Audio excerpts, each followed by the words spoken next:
This is the BCSN Pod Zone, your place for the news, views, and conversations about all things related to HBCU athletics.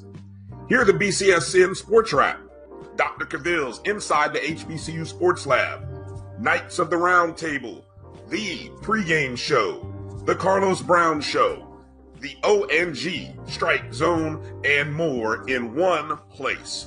We are changing the way you consume HBCU sports, one broadcast at a time.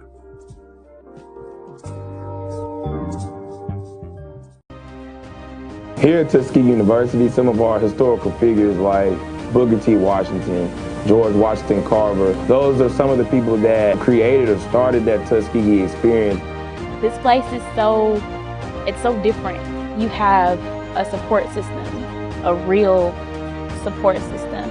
We may ball and parlay, but the most important thing we do is graduate.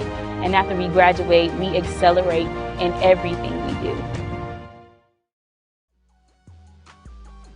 This is the Dean of the College of HBCU Sports, Kenyatta Cavill of Dr. Cavill's Inside the HBCU Sports Lab with Mike Washington and Charles Bishop.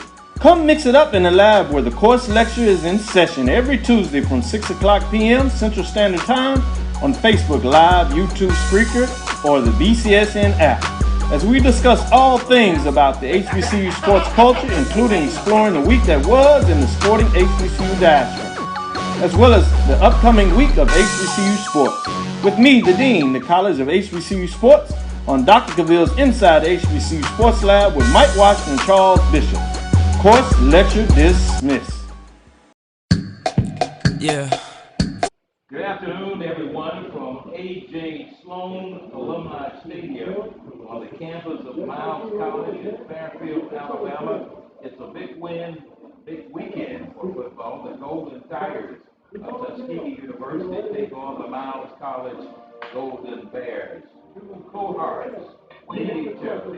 Willie Slater and Reginald Ruffin meet each other here in What's going on? Afternoon. Two coaches were very familiar with each other. Coach Ruffin served as defensive coordinator for the Tuskegee University Golden Tigers before becoming the head ball coach at Miles College. He knows Willie Slater well, and Willie Slater knows him well. So it's going to be an exciting afternoon for football. Miles comes in this ball game 3-2 in the SIAC, 5-4 overall. The Golden Tigers of Tuskegee University come in this ball game 2-3 in the SIAC and 3-6 overall. The Golden Tigers are led by running back Avante Patterson, who's rushed over 729 yards for the Golden Tigers in the 2021 football season. Ken, it's going to be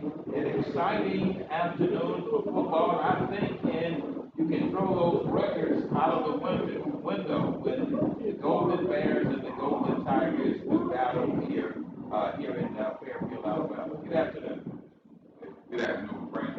It's a beautiful day out here. Good football weather. Another brisk air. And you did mention Avante Patterson having a great year. He's been doing extremely well, developing there every game. But we got to talk about another senior on the other side of the ball. I'm close to my graduate senior, Carl Madden, who's been doing an outstanding job on making plays and trying to lead the team the best he can, and the wheels are like, persevere. So, like I said, our schedule's thrown out, our record is thrown out the window when it comes to Golden Tigers and Miles College. This is a probably, when I notice out there on the coin toss, we're going to be receiving the ball first. They notice that we might have Coach Powell defense out there first, so they really set the tempo in the first half.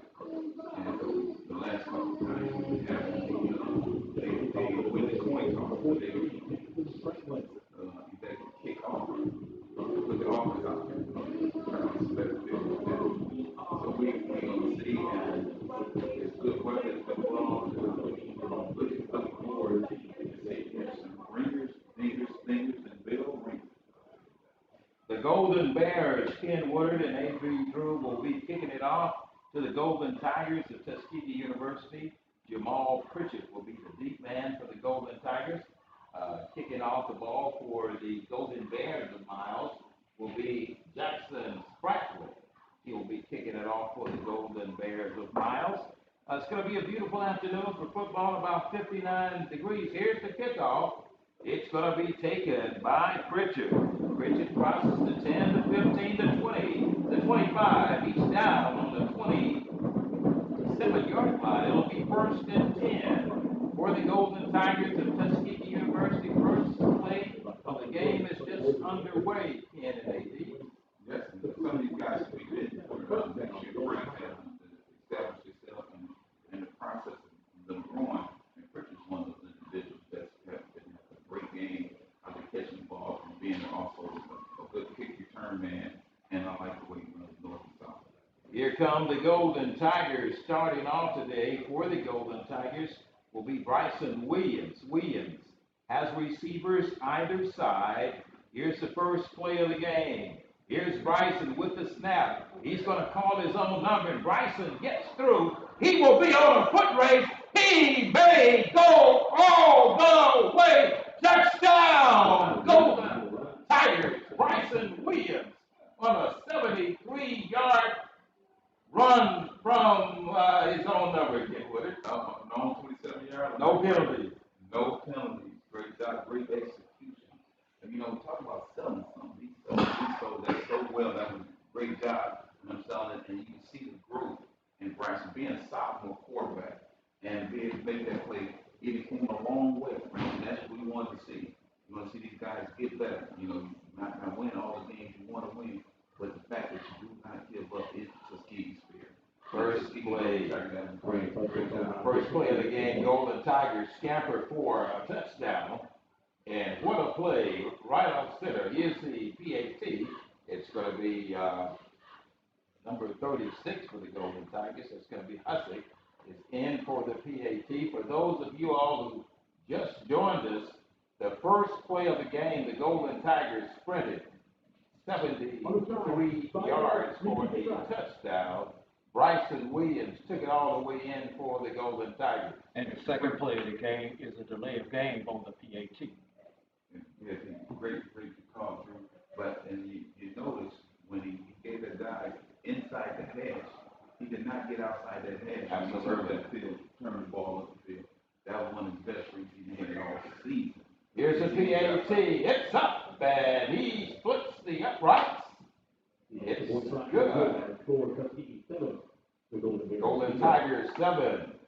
Bryson Williams on an outstanding run. First play of the game, scampered 77 yards for a Tuskegee University touchdown.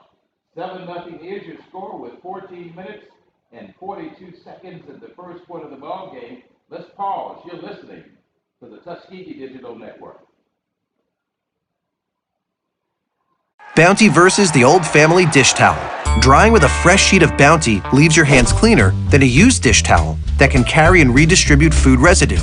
So ditch the dish towel for better hand hygiene. Bounty, the quicker picker-upper.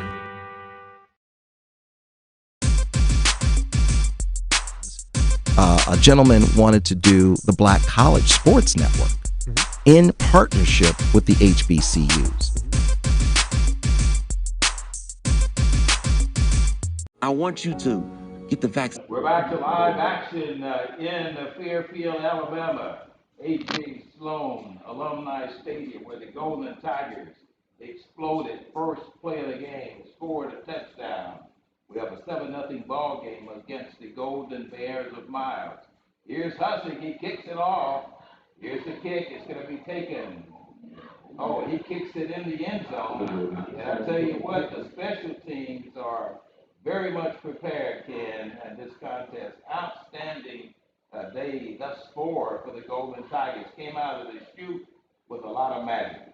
A lot of magic in special teams. That's been that third intricate in the offense, defense, special teams. And special teams been great for keeping us in a lot of games. And that's a good kickback. Us have been doing a great job. 7-0 is your score. Golden Tigers struck First play of the ball game, 14 minutes and 40 seconds. Golden Tigers have scored. Here's 1st and 10 for the Miles Golden Bears. It's going to be from the 25-yard line. It's a pass. He cranks up, throws it. It's going to be caught, and Miles, just like that, will score. Touchdown, Miles. Miles came back in. First play of their having the ball, they scored.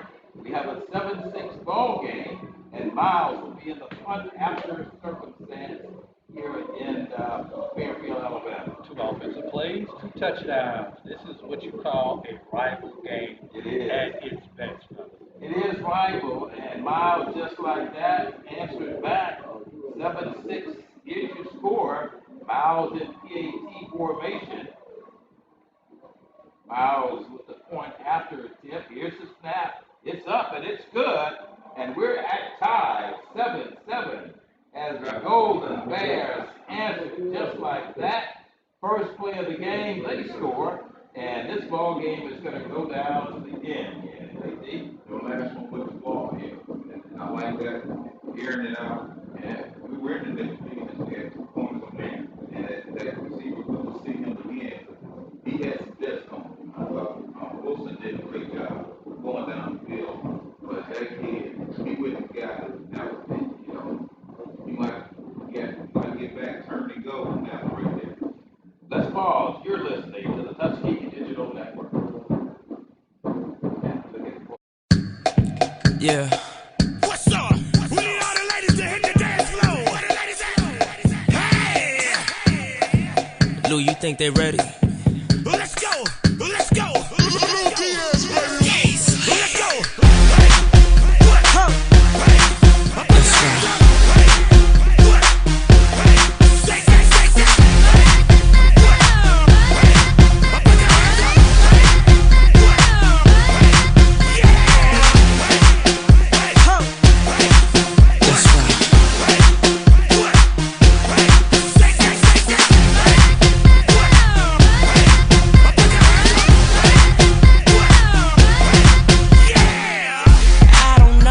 She acting like she know me.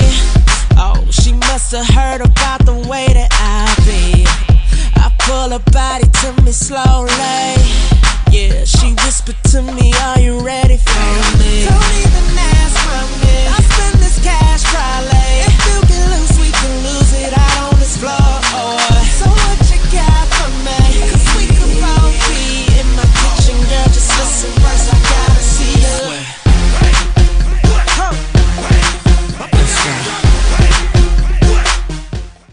The real reason why I went after Comcast and Charter, it didn't have anything to do with my cable networks. It didn't.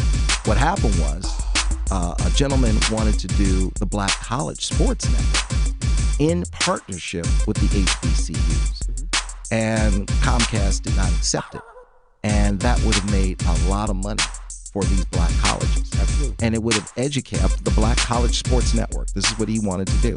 That would have educated a lot of black kids. And when they didn't do that, that's when I came off the bench and said, okay, I'm gonna light you up like a Christmas tree. Okay? That was the real reason why I got into it, was when I saw what happened with the Black College Sports Network, which I don't know. I just knew that these black, all right? I knew that these black colleges were gonna benefit, and these black kids were going to get the education that they deserved and not have to pay.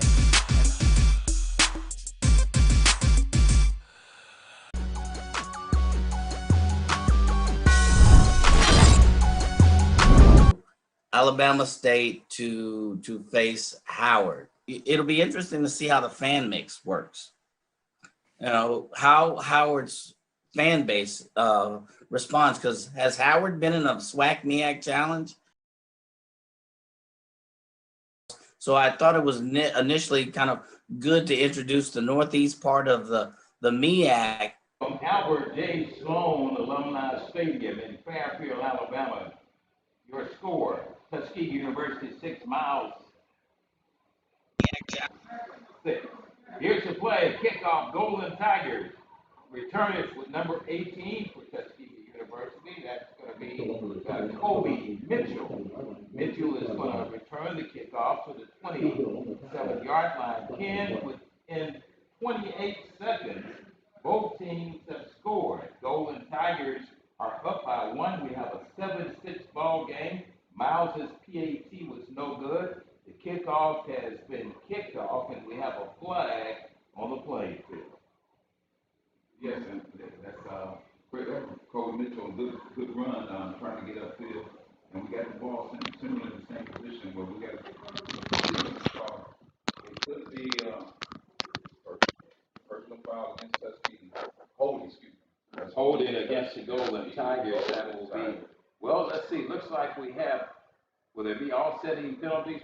No, it's going to be 15 yards stepped off against the Golden Tigers.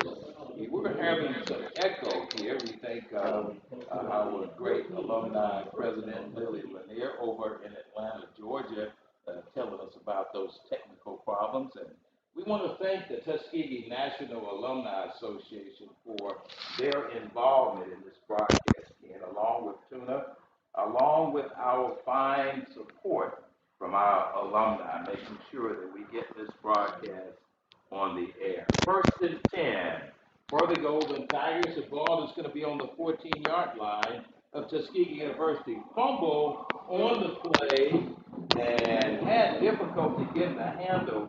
Bryson Williams fumbled the ball twice, but he fell down on it around the 12-yard line. That's going to bring up 2nd down and about 13 for the Golden Tigers. 14 minutes and 5 seconds. First quarter action from A.J. Sloan Alumni Stadium on the campus of Miles College. Golden Tigers 7, Miles College 6. Here's the play. Bryson in the pistol. Give is again. He gives it off to number 27 for the Golden Tigers. It's going to be Terry Bryant, and Bryant gets it inside of the 17-yard line, about 9 yards on that play. It's going to bring up 3rd down, Ken. Well, right now, Frank, we offense got together itself. You have a good play, you have a bad play, but Wilson has been a quarterback that has made plays, and it went another way, but it didn't deter him to continue with some good second effort. And so now they just got to settle down and make the calls. I like Nate Harris at the center. This is the senior year. Hodges to the near side, Pritchett to the far side. Here's a play. Southmore drops back. He's going to be sacked inside of the 7-yard line, Ken. He's going to lose yardage on that play, and it's going to bring in the punting team for the Golden Tigers. Back to do the punting chores for Tuskegee University will be Ryan Duff. And Duff will be kicking it from his own end zone, 2-man deep, back for Miles around midfield. And the Golden Tigers are forced back in the end zone. They'll have to punt it off to the Miles College Golden Bears. 7-6 is your score. 12:25, first quarter action from Fairfield. We're on the campus of Miles. Golden Tigers lead by 1. Here's the punt. Duff gets a good one off. It's going to be taken around the 35, the 40, the 42, 43, and driven out of bounds by a host of white jerseys.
side. Man in motion, Newell.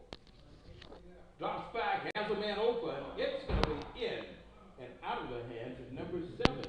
For Miles, that's going to be Montavious Tinch. Tinch is the intended receiver, penalty marker on the field in the area where Tinch caught the football. We'll wait and see, Ken, what the call will be. Yes, I didn't see it. It was a good route where he ran a good route. That the ball hit him in his hands. He didn't have any hands at the time. And we'll take that. We appreciate that. But I'm not sure what the call is. It was in the area where Tinch caught the ball, and we'll wait and see. They're talking it over around the 42-yard line. The head judge is talking it over, and here's the play. We'll see what the call is. He's gonna pick it up. Offensive player, person from the line of scrimmage. 5-yard penalty. Replay first down. 5-yard penalty is going to be assessed against the Golden Bears. Replay of down. That'll move the ball back to the 40-yard line. It will be first down and 15. Ball is marked on the 40. Yes, I think he was offside. Illegal motion. Illegal motion, and we did have a couple of men in motion. Yes, 5 yards against the Golden Bears. That was 5 yards, yes. Here's Newell, first and 15 from the 45-yard line. 7-6 your score. Golden Tigers up by 1, up the gut.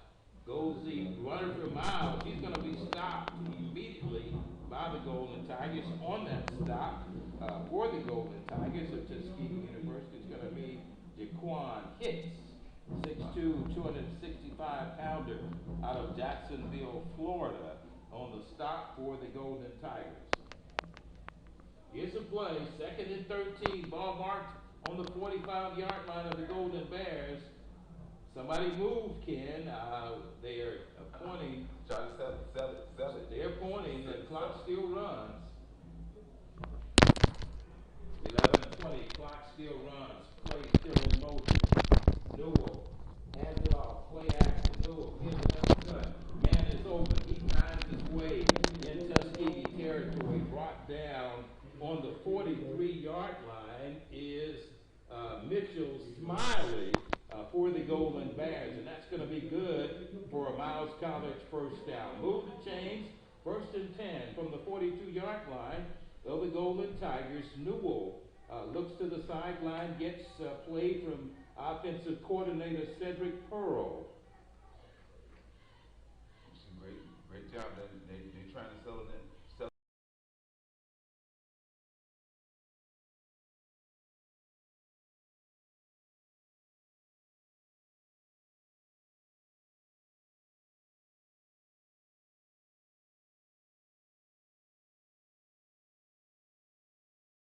Yard line, the ball carrier was going to be Donnie Edwards, and Edwards gets it in good enough for a Miles first down. Officials will mark it inside of the 28-yard line. Ball is on the 28-yard line of the Golden Tigers. The Tigers lead the ball game by 1. 7-6 is your score, 10:09.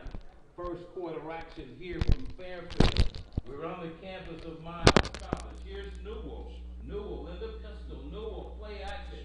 Drops back, wants to throw, has a man open.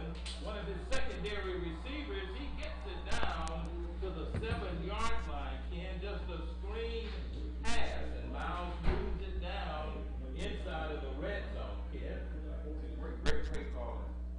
Miles College, man. Great execution. That was good. That was a nice little rollout, drag pass across the middle. He came across there. Pulling out a couple of things from Lane's playbook. Here's Newell, looks over to the sideline, gets the offensive signals. Cedric Pearl, the offensive coordinator, Golden Tiger, former Golden Tiger, offensive coordinator here at Miles.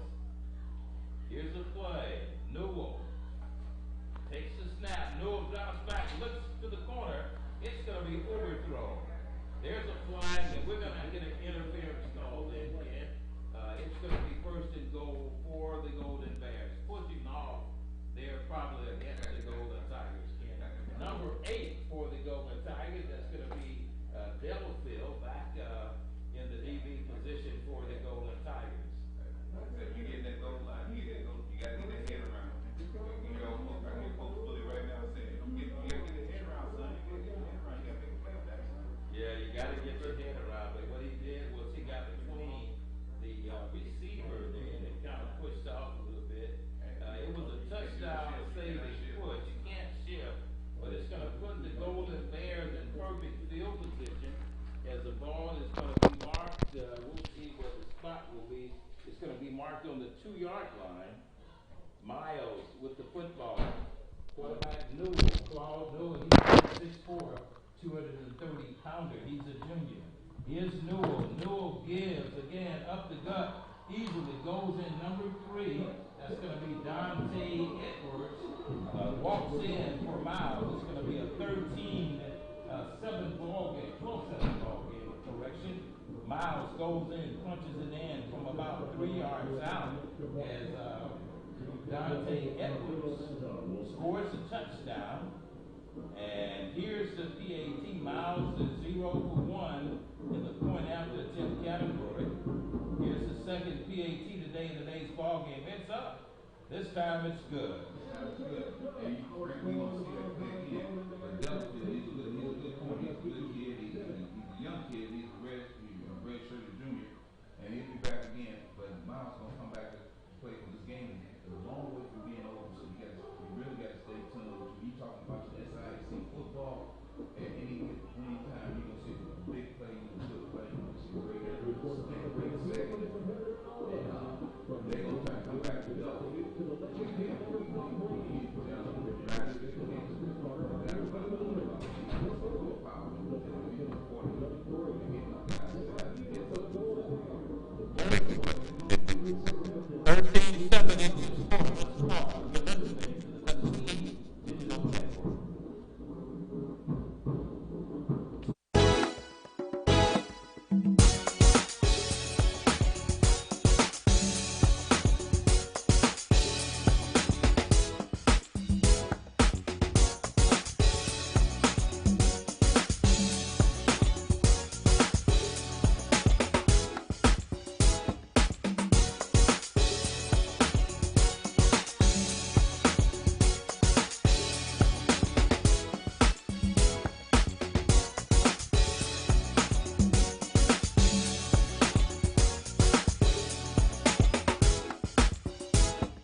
For 200 years, Montgomery, Alabama has been making history by people who had the courage to stand up for change.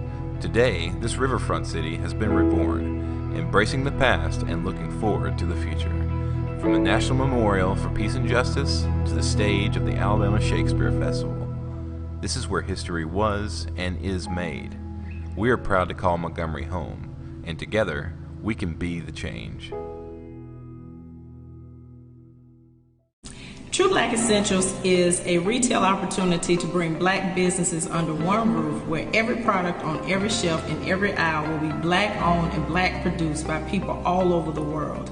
Statistics show that the $1.3 trillion of spending power that we have as Black people can easily be turned into each Black person having $2 million if we were to shop Black for 2 years. So True Black Essentials will launch an e-commerce store on November 1st, 2020, but we will open.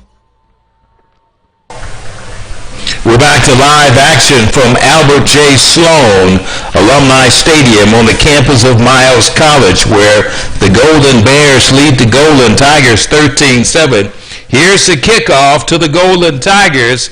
It's going to go in the end zone, and it'll be 1st and 10 for the Golden Tigers. For those of you who've just joined us, the Golden Tigers and the Golden Bears scored the first touchdowns of this contest with less than 30 seconds, Ken Woodard and A.D. Drew, in the ball game. Miles has come back and scored once after the first two touchdowns were answered by the Golden Bears. We have a 13-7 ball game with 9:08 in the first quarter.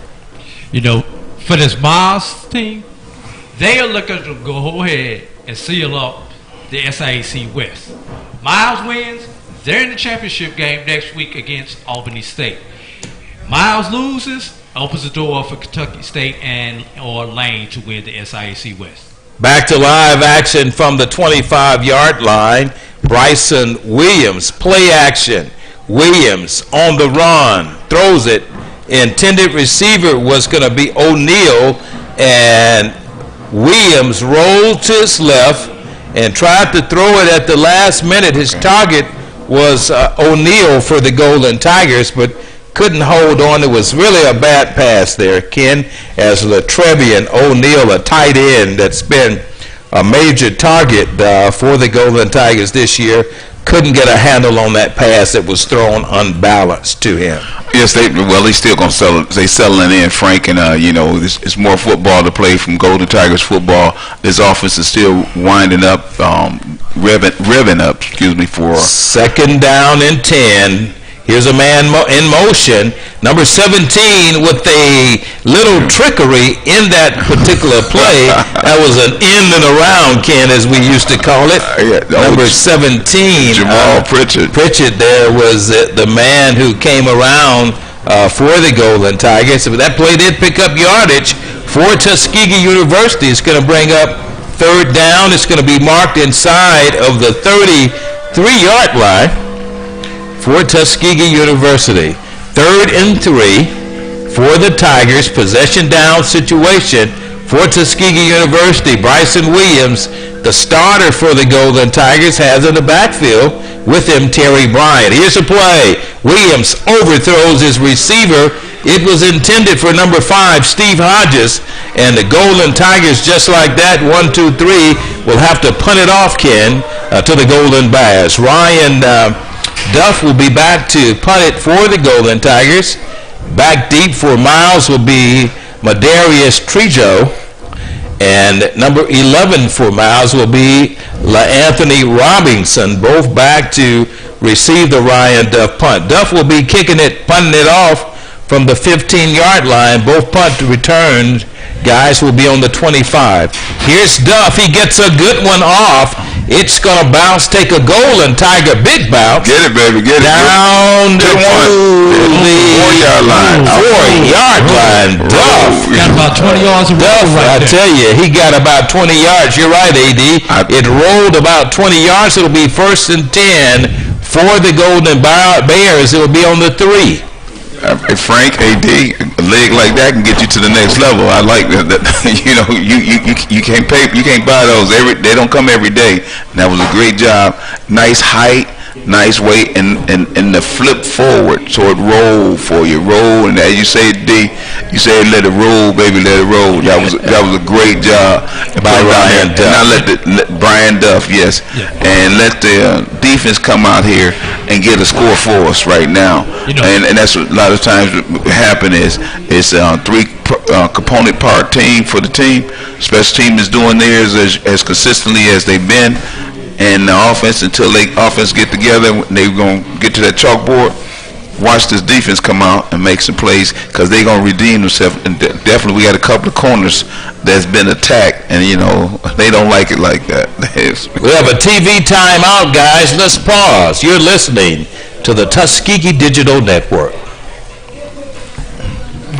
Open up brick and mortar stores in Atlanta, New Orleans, Charlotte, Houston, and Jacksonville, with the very first store opening in Atlanta, June 19, 2021.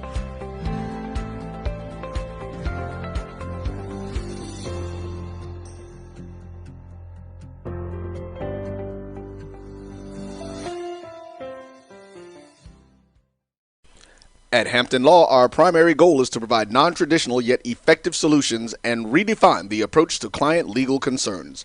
As your trusted legal advisor, we believe in sophisticated, personalized services that eliminate the confusion and complexity sometimes associated with legal matters. Our high standard for client care and concern, coupled with our extensive legal knowledge and skills, make Hampton Law a resource focused on the protection of the client's interest and overall goals. We value our clients and truly enjoy working with them.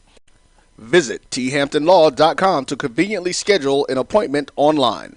Tamika Hampton, Esquire, 1631 Rock Springs Road, Suite 336, Apopka, Florida.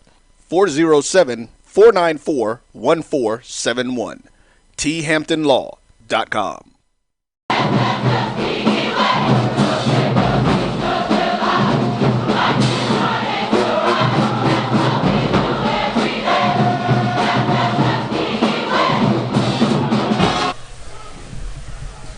We're back to live action from Albert J. Sloan Alumni Stadium on the campus of Miles College, where the Golden Bears have their backs against the wall. They threw a pass, and that's going to be out of bounds. It's going to bring up second down and 10. The ball is on the 3-yard line of the Golden Bears. Great punt by Ryan Duff. Duff coughing it to the 3-yard line. It's going to be second down and 10. Ball is on the 3. Here's a play. Miles with the football. Yes, and that was great catch by Miles, and he tried to sell it by keeping his feet in bounds, but he just laid out very well. Excellent catch, great talent, great hands, and focus and concentration. Great execution. Here's by a play. Miles gives it off again to the first man through, and he's brought down by number 45, Tyler Brown, one of the linebackers for the Golden Tigers, and nowhere to go, Ken, as the Golden Tigers are applying that goal line defense, sealing it up from the 3. They get it to the 8. I thought I got a little partial there with that linebacker. When I see that linebacker fill that gap, boy, he did a good job. That's having sick. Go ahead, Drew. I would say, especially if you wear number 32 when you're doing it, right? He's a little prejudiced. 3rd and 8. The ball is on the 5-yard line. Miles has their backs against the walls. Has time. Fires it out. Has a man inside of the 10. He'll get it to around the 11-yard line, and it's going to be not good enough, Ken, for a first down. It's going to be 3rd down. Let's see where the spot will be. Doesn't look like it's going to be good enough. They're going to move the chains. They're going to move the chains. It is good enough for a first down. The visual here, you had a better one on that. It's going to be 1st and 10. They get it to the 13-yard line. Miles has Claude Newell calling the signals. New ball player comes in the game for the Golden Bears. 1st and 10. Ball is on the 13-yard line. 6:58. First quarter action. Newell has receivers 2 to the near side, 1 to the left. Newell has time, and looks like there's going to be timeout call against timeout charged against the Golden Bears. We'll pause with 6 minutes and 50 seconds in the first quarter. You're listening to the Tuskegee Digital Network.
Here's Newell, gives it off, gives it up to Gut. Miles gets it to the 23-yard line.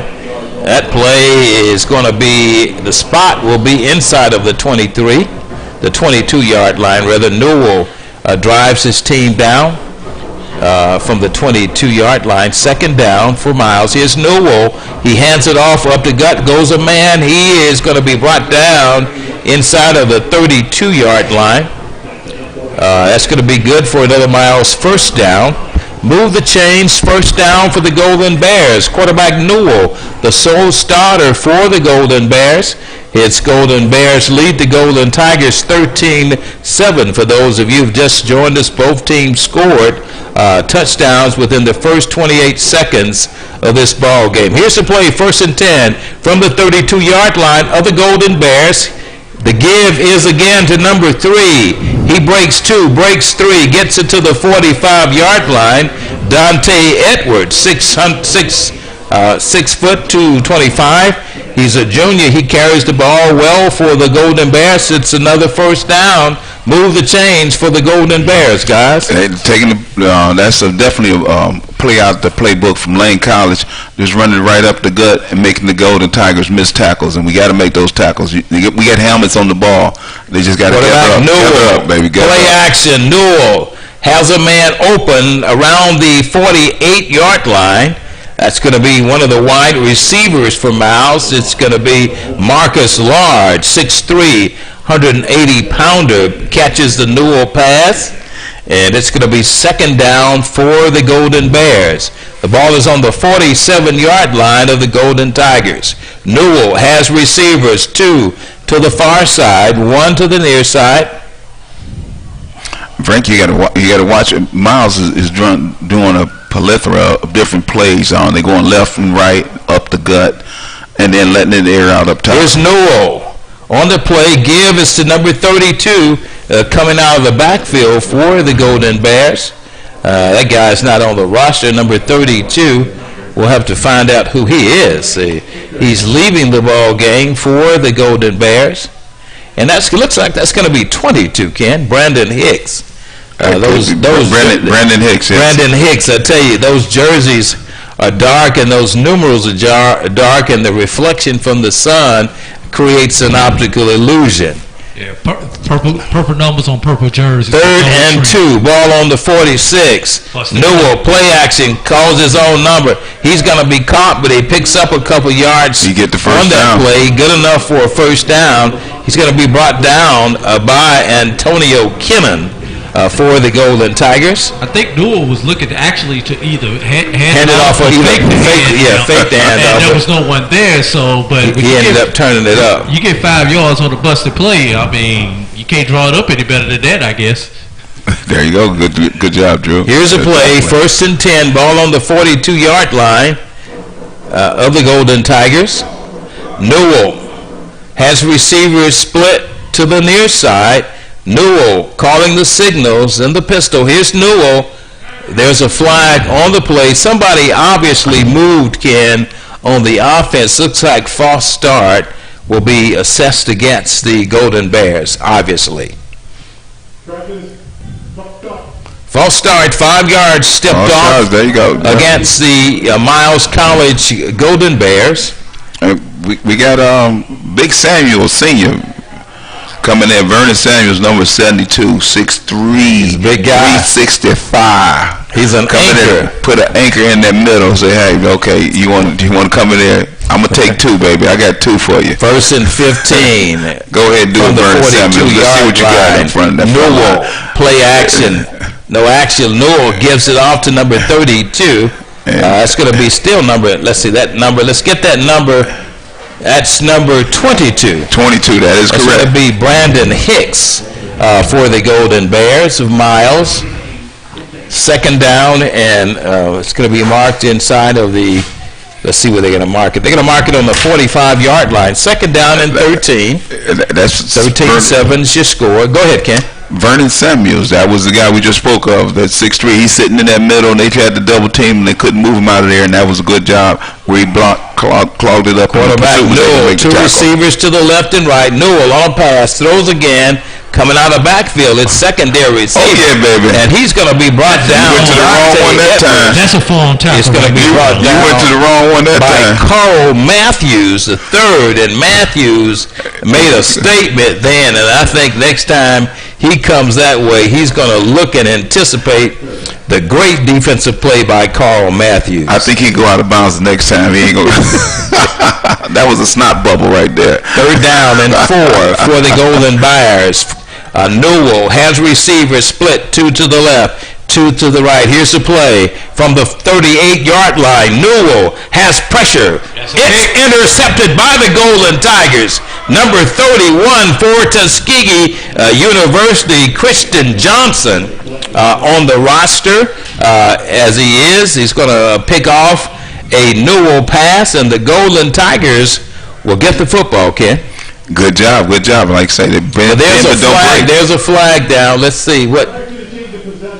Personal foul. Little hands to the face. Offense number 77. That penalty decline. It's going to be decline. Offensive hands to the face on the offense. They're going to decline it. The Golden Tigers will. It'll be 1st and 10 on that pick. Tuskegee will take it over 1st and 10.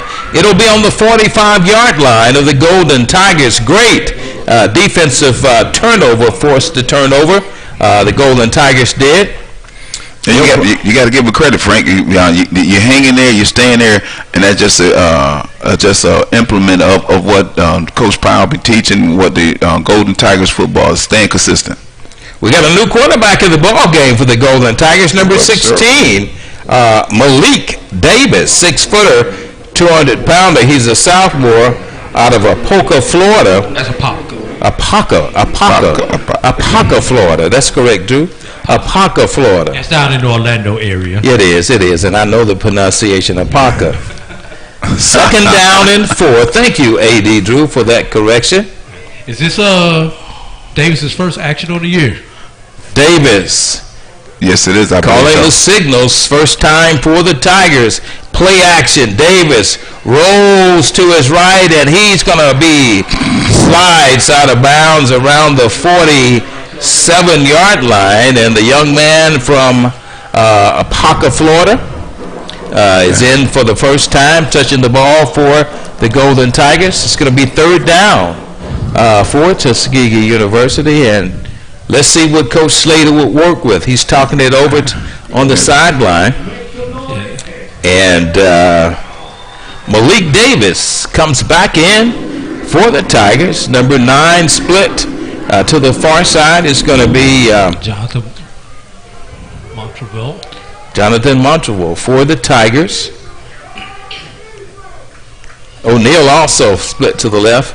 Here's the play. Malik takes his back. Got room. He turns it up, and he'll pick up easily a Tuskegee first down. Good read by quarterback Malik Davis.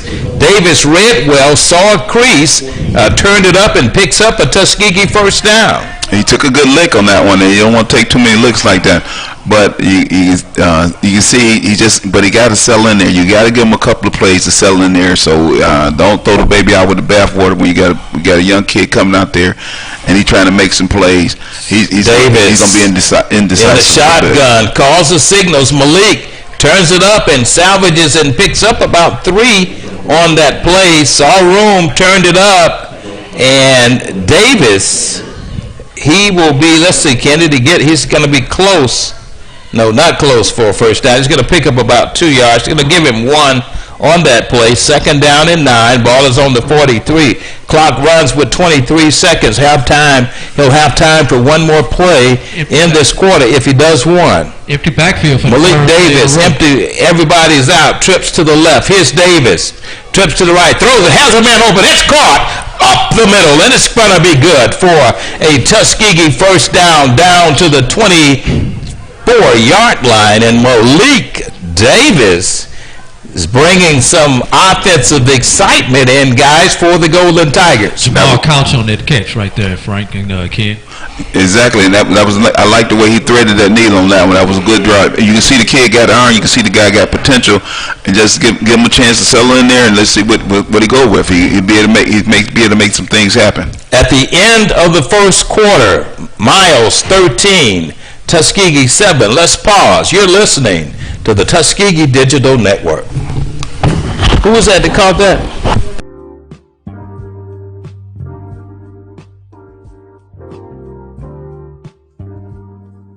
This is the BCSN Pod Zone, your place for the news, views, and conversations about all things related to HBCU athletics. Hear the BCSN Sports Wrap, Dr. Cavill's Inside the HBCU Sports Lab, Knights of the Round Table, The Pregame Show, The Carlos Brown Show, The ONG Strike Zone, and more in one place. We are changing the way you consume HBCU sports, one broadcast at a time.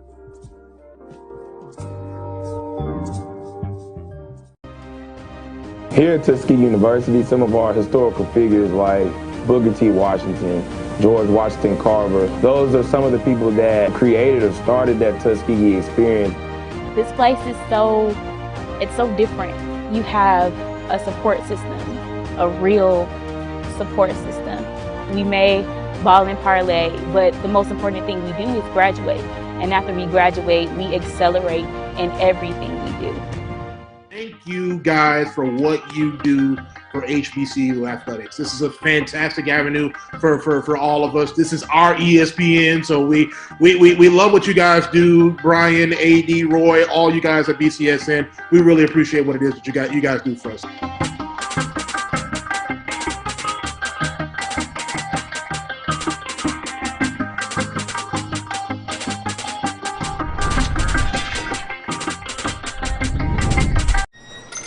Can I get the now bar, please? $1. Have a good one. Got it. Hey, what's going on? Hey. Let me get a now bar. Sure. $1. Appreciate you. You got it.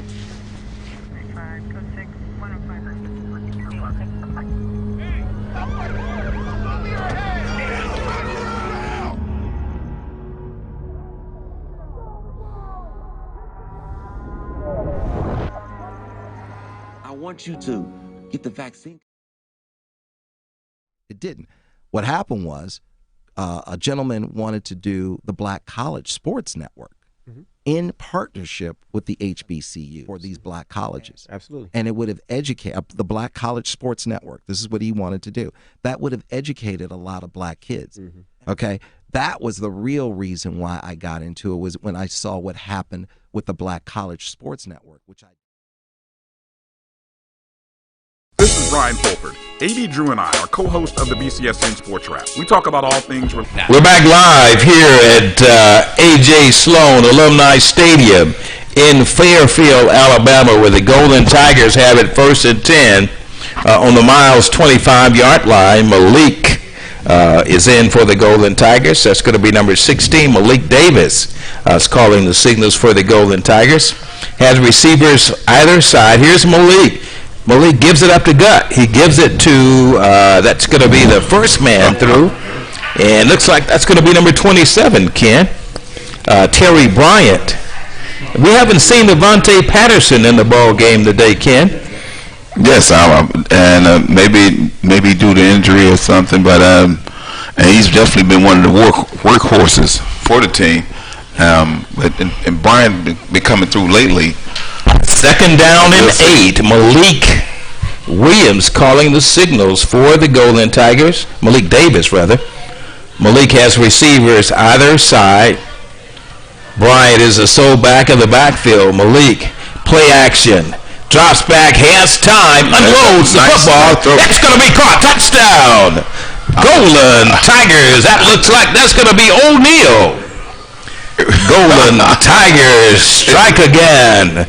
The fade to the corner, Ken. Yes, tight. And that looks like that's going to be, is that going to be O'Neal?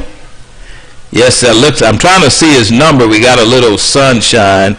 That's going to be O'Neal. That's correct. It's going to be O'Neal for a Golden Tiger touchdown. 13-13 is your score. And he plays tight end, but he also plays like a split end sometimes. He does. He's very versatile. He gets down the field very well. And he'll do something once he gets the ball. Here's Hussick for the PAT. He can take a 1-point lead if it's good for the Golden Tigers. Here's the snap. It's up. He splits the uprights. It's good. Golden Tigers 14, Golden Bears 13. Let's pause. You're listening to the Tuskegee Digital Network. This is Brian Fulford. AD Drew and I are co-hosts of the BCSN Sports Wrap. We talk about all things related to HBCU athletics. From the games, teams, coaches, and fan interest stories, we cover it all. You can find our shows on Facebook at BCSN Sports Wrap, YouTube at MyJBN Online, and everywhere you listen to podcasts like Anchor, Spotify, Google, and Apple Podcasts. You can also find the show on the Jericho Broadcast Network's app. Make sure to download. We look forward to you joining the conversation and being a part of the show.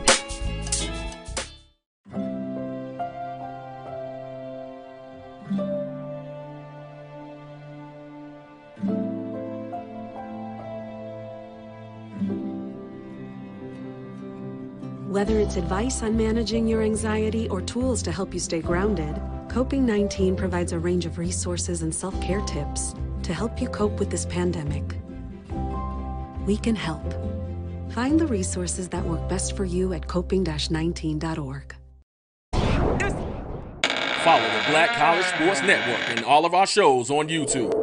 You can find us at MyJBN Online and on all social media at MyBCSN1.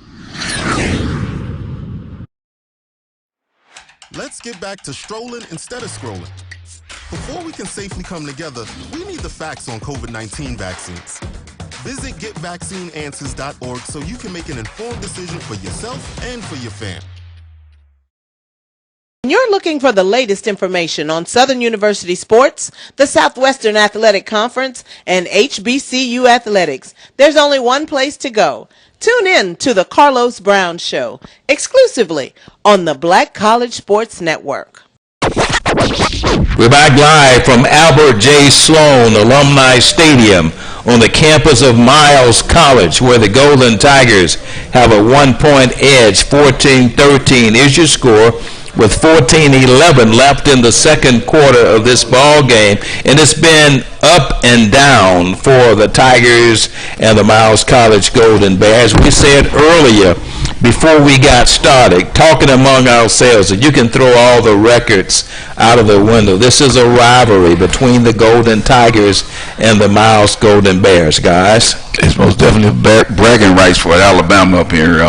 You know, when you play Alabama A&M, you play Alabama State, is bragging rights for the state of Alabama. We all intermingle together, and it's a great game. It's a good game and great day for football. I said, kicks it off for the Golden Tigers. It's going to be taken around the 10, the 15, the 20, the 23-yard line, and making the stop for the Golden Tigers is number 29. Number 29, Petaway on the stop for the Golden Tigers, and it's going to be 1st and 10 for the Golden Bears. It's going to be marked on the 25-yard line.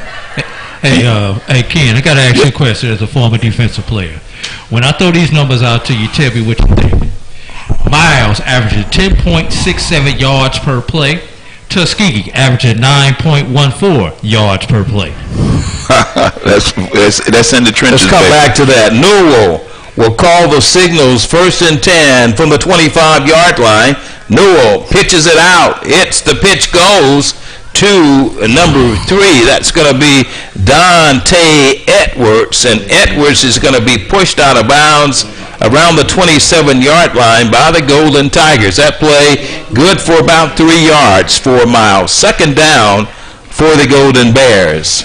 I think that play right there says it all right there. You know, it's going to be a cloud of dust back in the day, but right now on this turf field, you got to pay for those yardage, and they're definitely doing some contact, putting helmet on helmet, and you gonna have to make sure you make the tackle, because some of them guys out there giving 2nd and 3rd efforts on both sides of the field. 2nd and 7, trips right. Here's a play, fires it out to his receiver to the far side, and a couple yards on that play as he threw to one of his receivers on the far side. That's going to bring up 3rd down for the Golden Bears. That play good for it's 3rd and 3. Newell has receivers, trips right. Newell looks to the sideline, gets the signal for the Golden Bears. 19 seconds on the 25-second clock. Ball is on the 32-yard line. Here's Newell. Newell gives it to his up back, and he's going to get inside, picks up enough yards for a Miles 1st down. Move the chains, 1st and 10, as the Golden Bears pick up the first down. They'll get a spot. It'll be marked on the 35-yard line. Dante Edwards on that carry right there. He's over 70 yards already in the game, fellas. That's 70 yards. Well earned too. He's paying for it. And I still like my man Clay Matthews. Carl Matthews. Trips to the near side. Newell has a receiver to the far side. Newell gives it to Edwards again. He crosses up, picks up about 3 on that play, and Claude Newell, 6'4", 230-pound junior, has been pretty much the primary real estate agent for the Miles Golden Bears this afternoon. You know, you speak about Matthews, Ken. He's leading Tuskegee thus far in tackles with 4 tackles on the day. On the day, outstanding. Yes, and a snot bubble. 11:43, second quarter action. Here goes the play, guys. Newell trips to the right. Golden Tigers making some adjustments on a long count. 10 seconds on the 25-second clock. Here goes Newell on a long count. So back in the backfield, trips right. Newell barks the signals, takes a play, gives it to Edwards. Golden Tigers still stopping, but he manages to pick up a couple on that play for the Golden Bears. Yes, indeed. They take our big fella, 72, and I like him up there in the middle. But we let him have an injury timeout right here. Got an injured player on the field. Let's pause. You're listening to the Tuskegee Digital Network.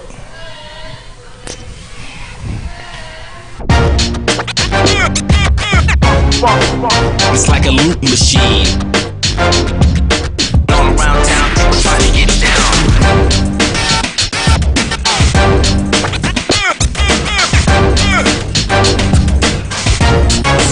It's like a loop machine.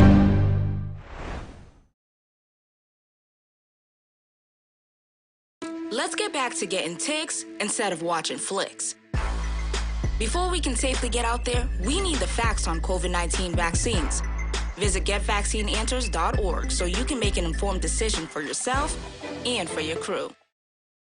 Bounty versus the old family dish towel. Drying with a fresh sheet of Bounty leaves your hands cleaner than a used dish towel that can carry and redistribute food residue. So ditch the dish towel for better hand hygiene. Bounty, the quicker picker-upper.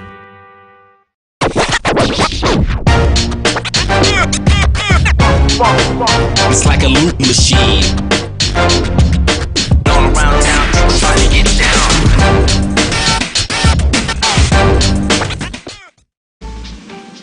Frank Lee and Ken Woodard live from Albert J. Sloan Alumni Stadium on the campus of Miles College, where the Golden Tigers have a 1-point edge over the Golden Bears. 14-13 is your score, guys. 11:01 in the second, and we were talking about stats, and statistically speaking, pretty much average there. AD, tell us about it. Well, just taking a look at some of the stats through early here in the second quarter. Miles with 209 yards of total offense, Tuskegee with 128 yards of total offense. But rushing yards are pretty much even between these two teams. Both of them with about 90 yards on the ground, but what Miles is killing us at is in the air, 121-41, fellas. Time of possession is pretty much even also. Third down efficiency, Miles 3 of 4, Tuskegee 1 of 3. 3rd and 3 for the Golden Bears. It's on the 42-yard line of Miles. Trips right, 2 receivers to the left. Newell has a sole back, one guy in the backfield, and that's going to be his sole guy, Dante Edwards. Here's the play. Newell has a man in motion. He sets. Newell gets the football, gives it to Dante, and the Golden Tigers stop him dead in his tracks.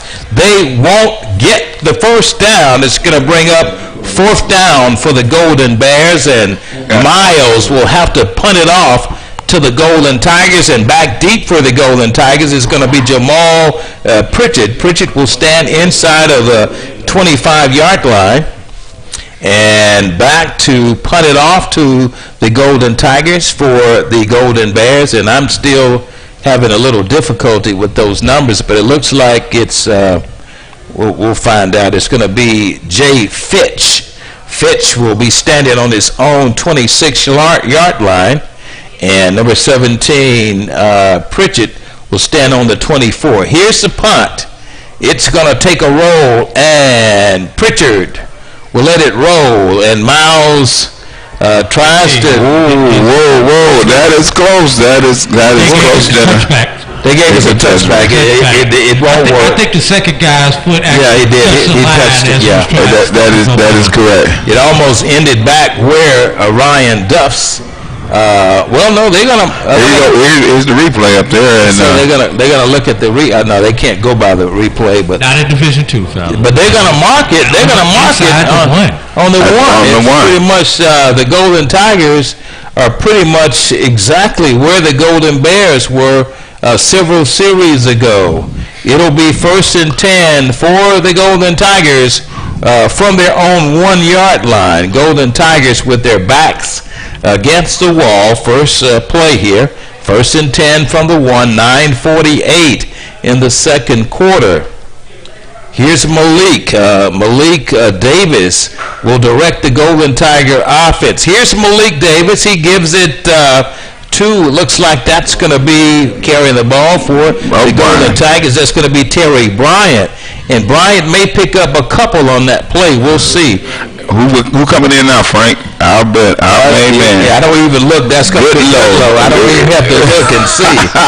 Goodlow. Fullback out of Lithia Springs, Georgia. 5'9", 219-pounder into be a real estate agent for the Golden Tigers. Goodlow bursting run. He is going to have about 4 or 5 Golden Bears trying to terminate his run, but he managed to pick up maybe a yard on that play. It's going to bring up third down. Let's see where they'll mark it. It's going to be 3rd and they're going to say only 9 yards. The ball moves to the 4-yard line, and it's going to be 3rd and 9. Ball is on the 6. Goodlow back in the backfield for the Golden Tigers. 8 minutes and 42 seconds. 2 big guys back in the backfield for the Golden Tigers. Here's the play. It's going to be taken again. Looks like let's see who's going to come up with the ball, but they're converging on that back, but it's going to create a punting situation for the Golden Tigers, and Ryan Duff will have to punt it out from the end zone. That was Goodlow once again on the carry. That was Goodlow on the carry. Who else you gonna give it to down there? Nobody can do it like Goodlow. And he's a senior coming out this year. Congratulations to Goodlow. Let's see. We got what's happening here? What's happening? That's a punt. Okay, I see. Yeah, he's back in the back. Yeah, okay. It's a little shade. Yeah, I got it. It's a little shade. I couldn't see him. Yeah, there you go. That's that. Yeah. Duff got it off, and it's going to be taken, but he's hit immediately by the Tigers. Making that stop for Tuskegee University is Kendrick Green on the special teams, and nowhere to go once he got a handle on that football. Miles will have it in perfect field position. They'll have it on the Tuskegee. Let's see where they'll spot it. Looks like they'll spot it somewhere in the neighborhood of the 35-yard line. It'll be 1st and 10 for the Golden Bears. They'll spot it on the 40-yard line, and Miles will operate 1st and 10 from the Tuskegee 40. 14-13 is your score. Golden Tigers have a 1-point edge, and we're going to take a timeout. You're listening to the Tuskegee Digital Network. This is the Dean of the College of HBCU Sports, Kenyatta Cavill of Dr. Cavill's Inside the HBCU Sports Lab with Mike Washington and Charles Bishop. Come mix it up in the lab where the course lecture is in session every Tuesday from 6 o'clock p.m. Central Standard Time on Facebook Live, YouTube Spreaker, or the BCSN app, as we discuss all things about the HBCU sports culture, including exploring the week that was in the sporting HBCU diaspora, as well as the upcoming week of HBCU sports. With me, the Dean, the College of HBCU Sports, on Dr. Cavill's Inside the HBCU Sports Lab with Mike Washington and Charles Bishop. Course lecture dismissed. Yeah. What's up? We need all the ladies to hit the dance floor. Where the ladies at? Hey! Lou, you think they ready? Let's go. Let's go. Let's go. Let's go.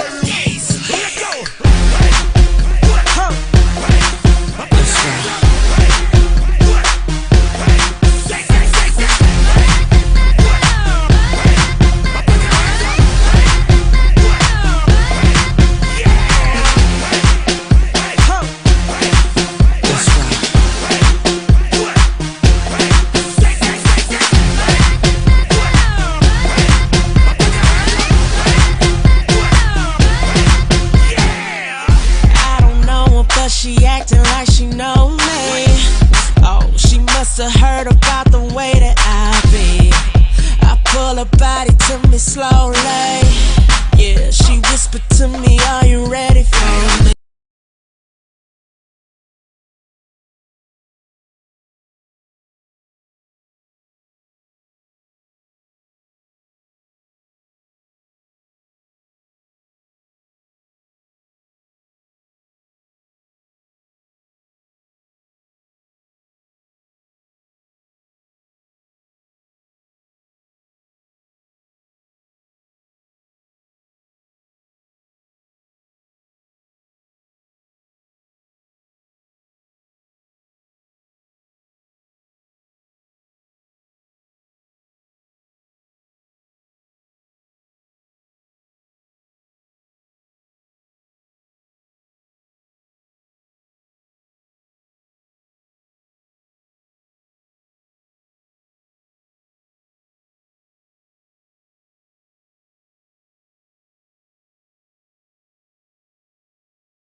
the real reason why I went after Comcast and Charter, it didn't have anything to do with my cable networks. It didn't.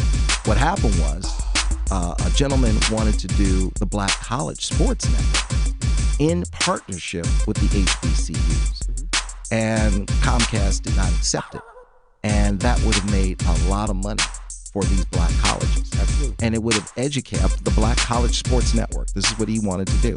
That would have educated a lot of black kids. And when they didn't do that, that's when I came off the bench and said, okay, I'm gonna light you up like a Christmas tree. Okay? That was the real reason why I got into it, was when I saw what happened with the Black College Sports Network, which I don't know. I just knew that these black, right? I knew that these black colleges were going to benefit, and these black kids were going to get the education that they deserved and not have to pay. We're back to live action in Albert J. Sloan Alumni Stadium, and recapping that last play, the ball was snapped over quarterback Malik Davis's head. It went into the end zone. Davis tried to take possession of it again. It took a bounce, and the Golden Bears fell on the football in the end zone, and that constituted a touchdown for the Golden Bears. And we have a 14-19 ball game with the Golden Bears with the lead there due to that Golden Tiger turnover, Ken and AD. Yes, and they look, they also have to attempt the PAT, which will put them up, make it 20-14, but we're not going to count that till it comes. But those are things that happen when you're in that shotgun and you call the cadence and something can catch your eye out there, and he might have seen something in the defense, and a lot of times when you be out there in the defense, you would move and make an adjust to see if you can distract that quarterback just for that 10th of a second, and the ball snaps. And it goes over your head. You go back and retrieve it, and just like that, Miles gets an early Christmas gift. Miles is going for 2, fellas. Miles is going for 2. Here's the pitch, and they'll get in. Well, no, they won't. They won't get in. They went for 2, and it's no good. It's good. It's good. Is it good? The flag is running. Okay. They good. Yeah. Okay, it is good. The official did call 2. Yeah, the officials did give them. They got the 2 points. They made up for that 1 point that they lost on the point after attempt that failed when they tried to kick the PAT. We have a 21-14 ball game with Miles out front taking advantage of that Golden Tiger turnover. Let's pause. You're listening to the Tuskegee Digital Network.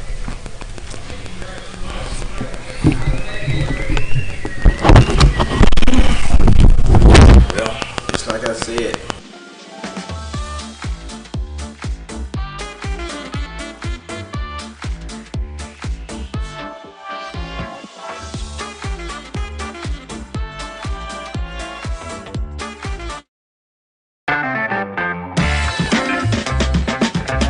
Your ad could be ran here.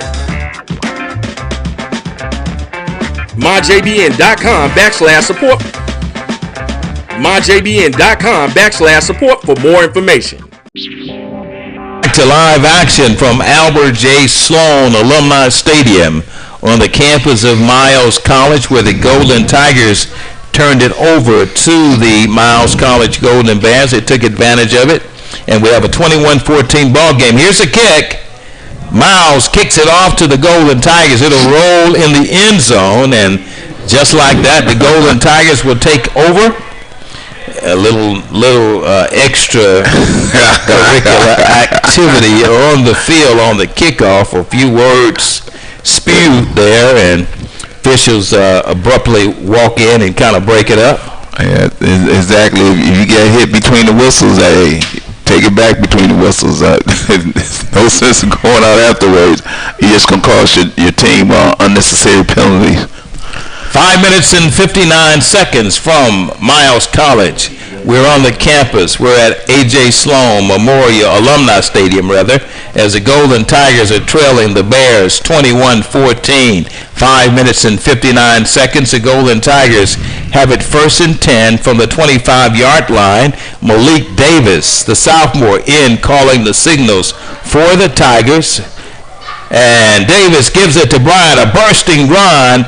Bryant gets it to the 40-yard line. He's going to pick up 15 yards and a Golden Tiger first down. It'll be 1st and 10 for the Golden Tigers from the 40. Bursting run by Davis. I'm sorry, that's going to be Terry Bryant. And Bryant picks up about 15. It'll be 1st and 10 from the 40. 5:38. You caught them off guard when they slanted to the right to our bench, and Davis did a good call on making the adjustments and catching them off guard. Goodlow and Bryant are your back. Split receivers either side. The give is again to Terry Bryant, and Bryant gets it inside. He'll pick up maybe a yard on that play. It's going to be 2nd down and about 9 to go for the Golden Tigers. 5 minutes and 10 seconds. The Golden Bears on a Tuskegee turnover take advantage of it. It's a 21-14 ball game where the Golden Tigers now have the football. Malik Davis has it 2nd down and 7. That last play good for 3. Ball is on the 43-yard line. 2nd down and 7, 4:49. Second quarter action. Here's Davis. Has receivers either side. Davis sets up, wants to throw. Throws ball. Has a man open. It's going to be incomplete. Off the fingertips of number 17, Jamal Pritchett. And Malik Davis had it there. Just a little bit of timing was off, but Davis can thread it. He got to lay it out there, but he got to lay it. Good job, good second effort by Pritchard. I did see that extra burst of energy. It was. But you got to have faith in this quarterback that he's gonna get it out there and he got to run up under it. And that was a great job. But we haven't seen that too many times from these two at this time. Davis is proven that he can get it out there. 3rd and 7. Ball is on the 43. Davis on the long count. Davis drops back. Has time. Do it again, baby. Do it again. Oh, my goodness. It's intercepted, but there's a flag. It'll all come back. It'll all come back, guys. It will all come back. Flag on the play as the Golden Tigers were intercepted. And we'll see the play. Ken, did you see what it was? Defensive holding was a pretty. It was holding. He went for defensive holding to pass interference, but either way, he's going to be against the defense, which would give us a second chance. Golden Tigers saved by the flag as Malik Davis was intercepted, but there were some defensive infractions that were going to be charged against the Golden Bears, and it'll still number 13. And that's Terry Giles. Okay. For Miles. For Miles, yes. Okay. And the Golden Tigers. You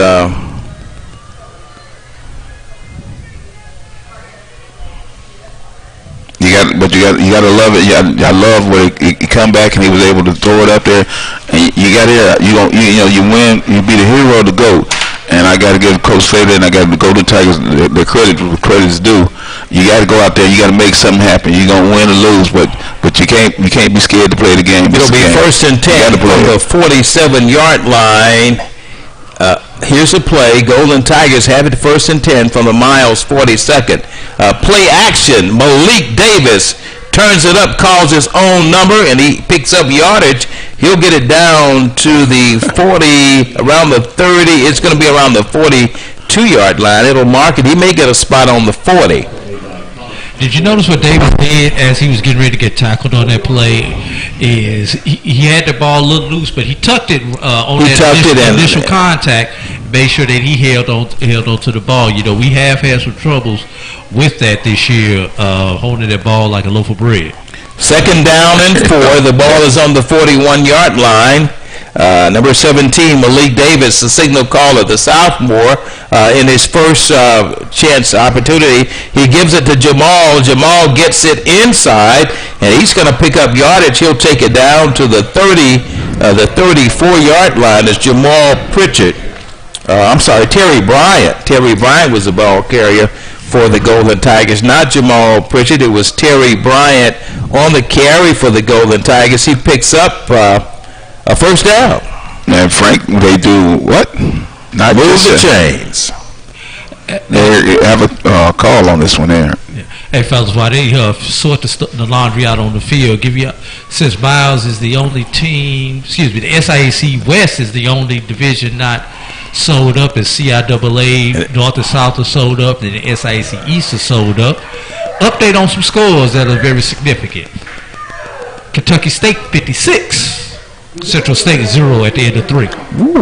Oh, that's just a one-sided ball game.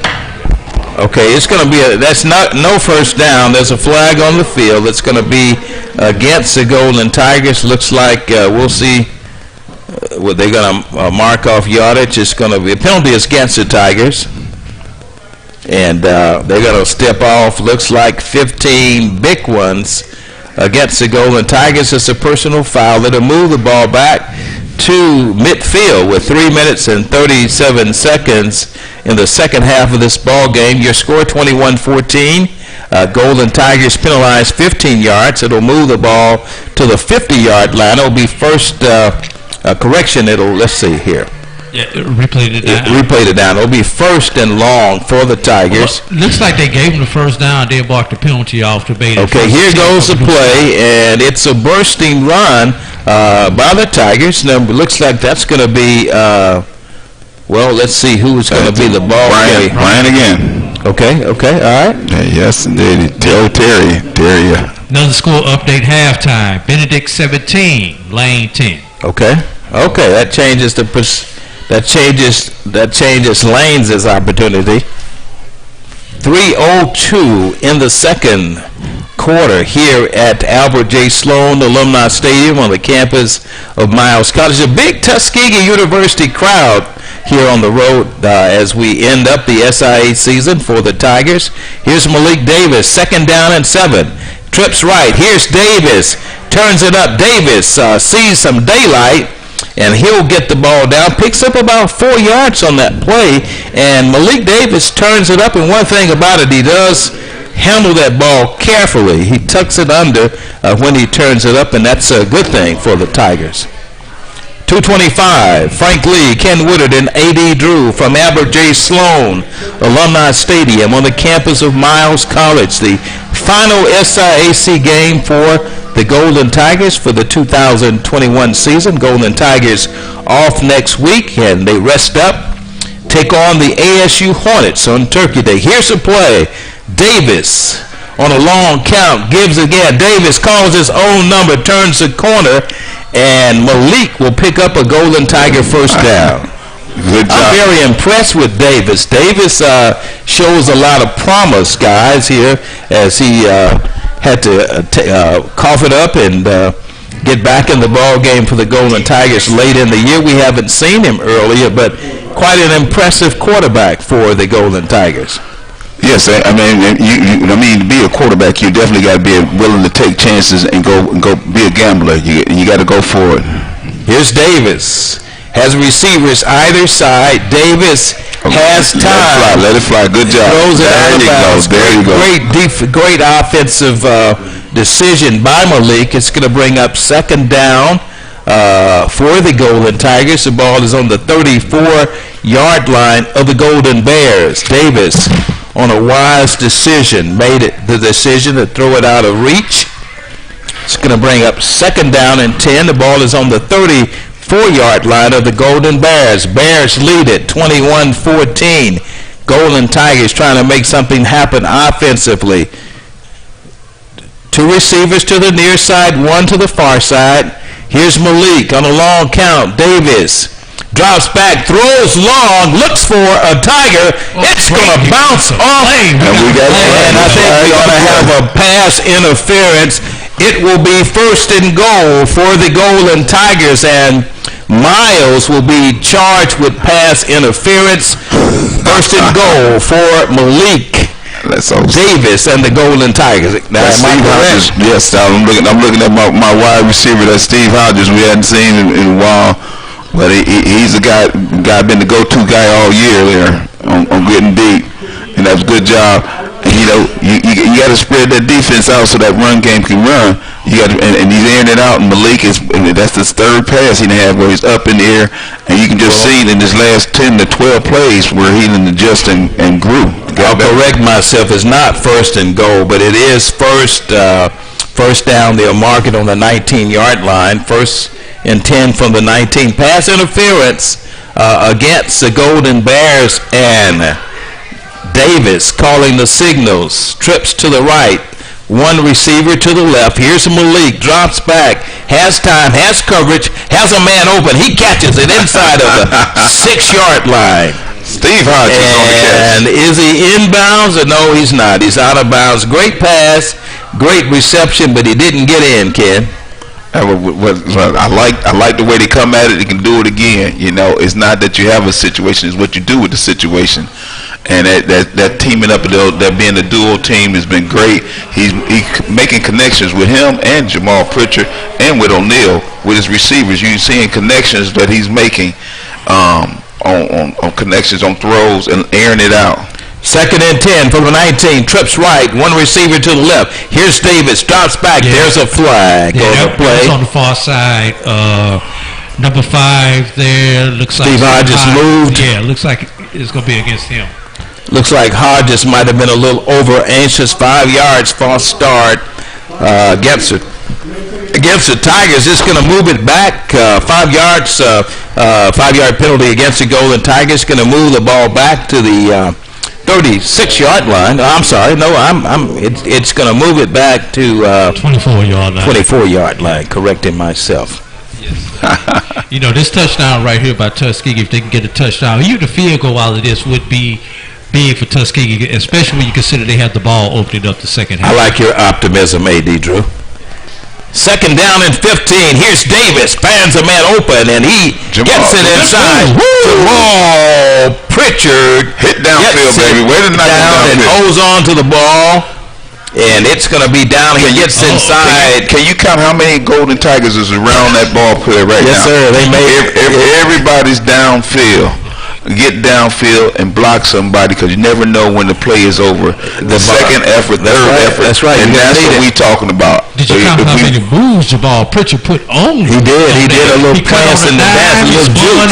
Spun off of him like a top. He put about 3-4 moves. He wanted it badly, guys. He wanted to cross that goal line badly. Here's the play. He had them big boys, them big greasies up there. The big greasies was running 10, 15 yards downfield. That's what I love about it. Here's the play. Go downfield. I love it. Malik Davis. Go O-line. Go O-line. Either side. Here's Davis on the count. Football. Davis gives it up to Gut. He play action. It's going to be in and out of the hands of that intended receiver. That was number 17.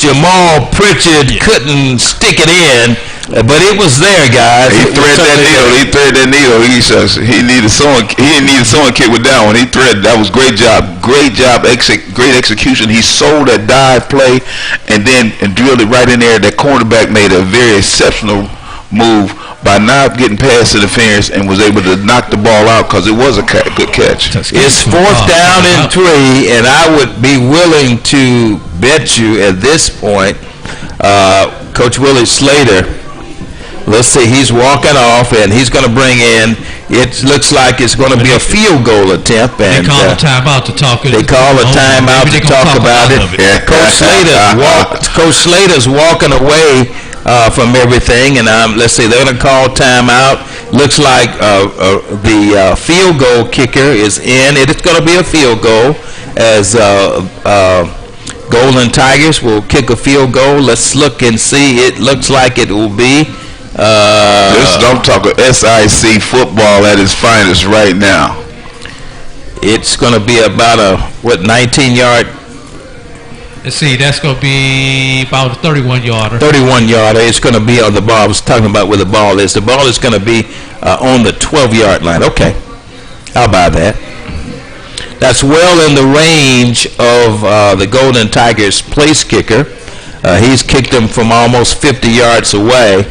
And we'll see as Arnez Hussick is in the ball game for the Golden Tigers.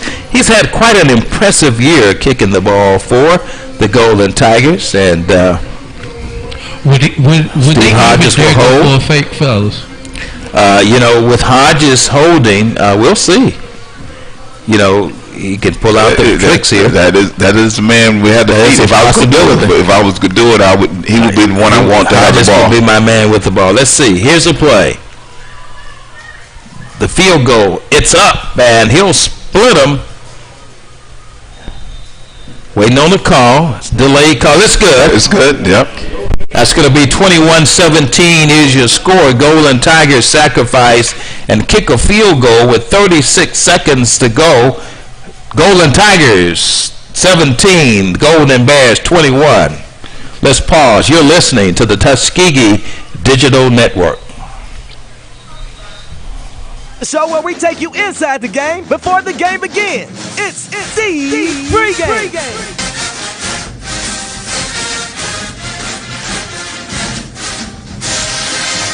With your host, Charles Bishop and Neely. So get ready, because we pregame harder than the other show's party. It's the pregame.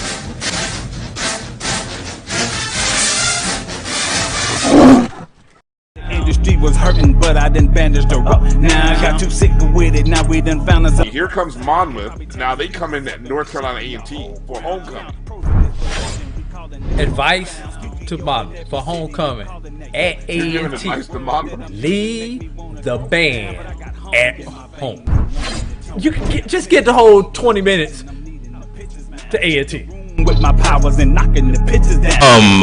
Fairfield, Alabama, where Miles takes the Golden Tiger kickoff. They'll catch it inside of the 10-yard line. They'll move it to the 11. It'll be 1st and 10 from the Golden Bears from their own 11-yard line. And Hussick did a good job with the field goal and did an outstanding job kicking the ball off. It's going to be 1st and 10 for the Golden Bears on their own 10-yard line with 34 seconds in the second half. Your score, Golden Bears 21, Golden Tigers 17, and it's been an exciting and a very competitive ball game. If you take out the turnover that the Golden Tigers turned over to the Golden Bears, it'll be a brand new ball game. But what it is what it is. 21-17, your score. Newell gives it up the gut to the first man through. He gets nowhere to go, and the Golden Tigers read well defensively. Clock shows 25 and running. Looks like the Golden Bears are going to let it expire. And at the end of the first half, Miles 21, Tuskegee University 17. You're listening to the Tuskegee Digital Network.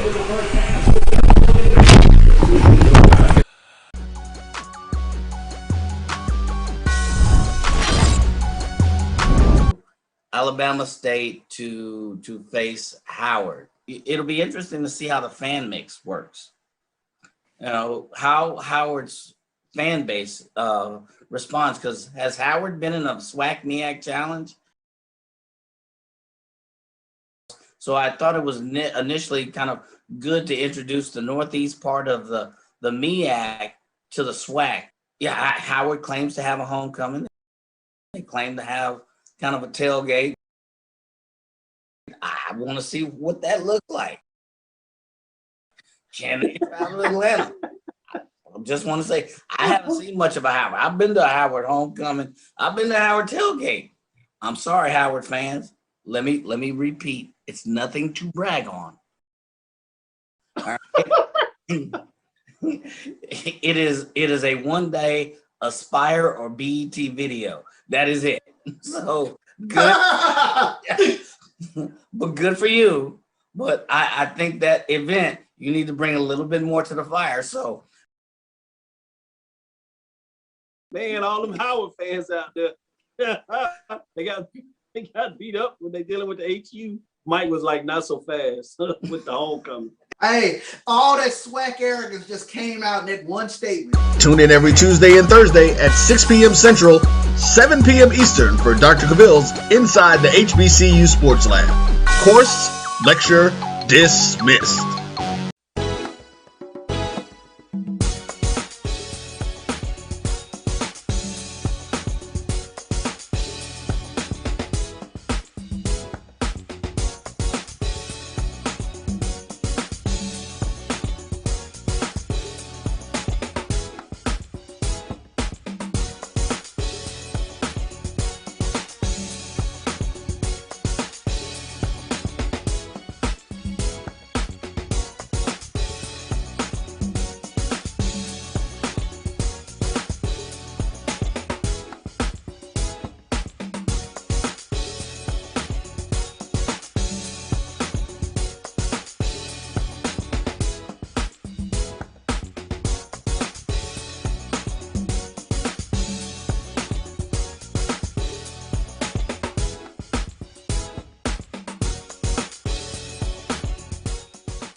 For 200 years, Montgomery, Alabama has been making history by people who had the courage to stand up for change. Today, this riverfront city has been reborn, embracing the past and looking forward to the future. From the National Memorial for Peace and Justice to the stage of the Alabama Shakespeare Festival, this is where history was and is made. We are proud to call Montgomery home, and together, we can be the change. True Black Essentials is a retail opportunity to bring Black businesses under one roof, where every product on every shelf in every aisle will be Black owned and Black produced by people all over the world. Statistics show that the $1.3 trillion of spending power that we have as Black people can easily be turned into each Black person having $2 million if we were to shop Black for 2 years. So True Black Essentials will launch an e-commerce store on November 1st, 2020, but we will open up brick and mortar stores in Atlanta, New Orleans, Charlotte, Houston, and Jacksonville, with the very first store opening in Atlanta, June 19, 2021.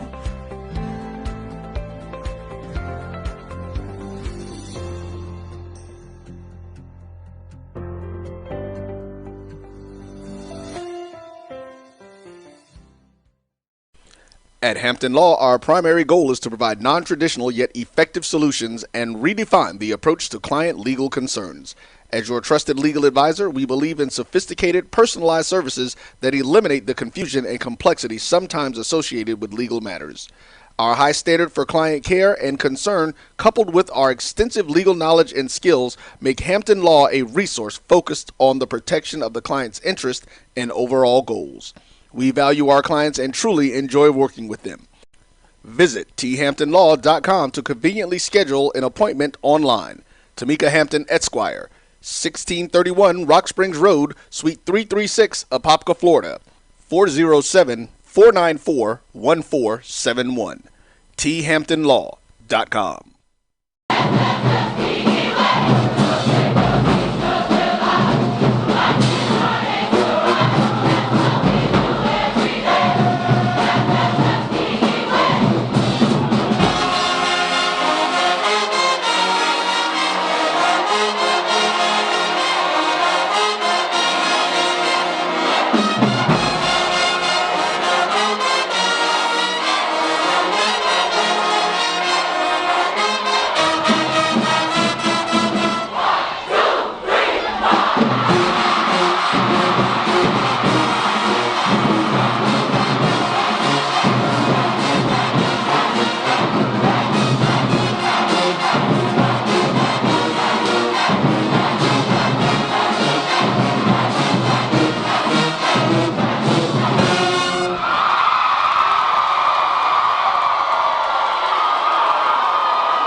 This is the BCSN Pod Zone, your place for the news, views, and conversations about all things related to HBCU athletics.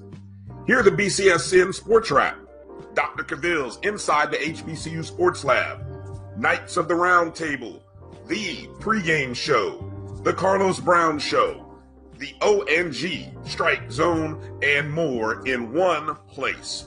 We are at the top of the trees, and these trees are swaying. The flags that are on the flagpole are indefinitely blowing around in the wind. So, you know, that's going to be something interesting. And it looks like just more running. Just more running. I mean, that's what Savannah State does really well, is run the ball. So I expect there to be even more running.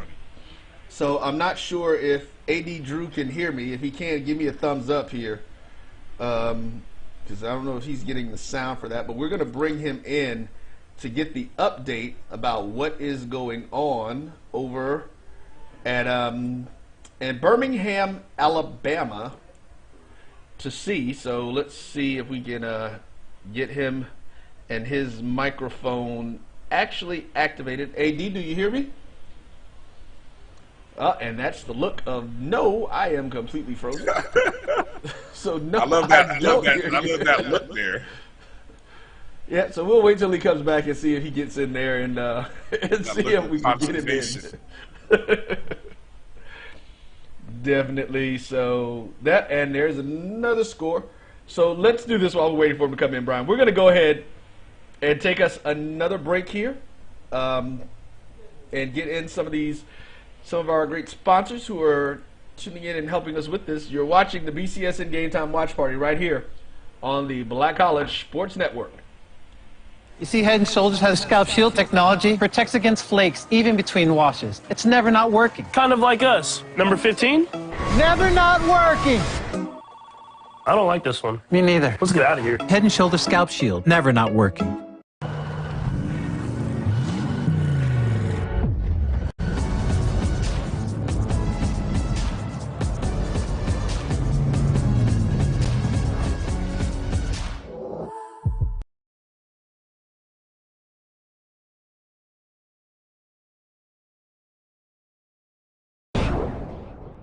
Follow the Black College Sports Network and all of our shows on YouTube. You can find us at MyJBN Online and on all social media at MyBCSN1. Maureen is saving big holiday shopping at Amazon, so now she's free to become Maureen the Merrier. Food is her love language, and she really loves her grandson. Like, really loves. Troy, you work here? I'm never not working. Like Head & Shoulders scalp shield technology, up to 100% dandruff protection, even between washes. Never not working. Never not working. Never ever not working. Head & Shoulders scalp shield, never not working.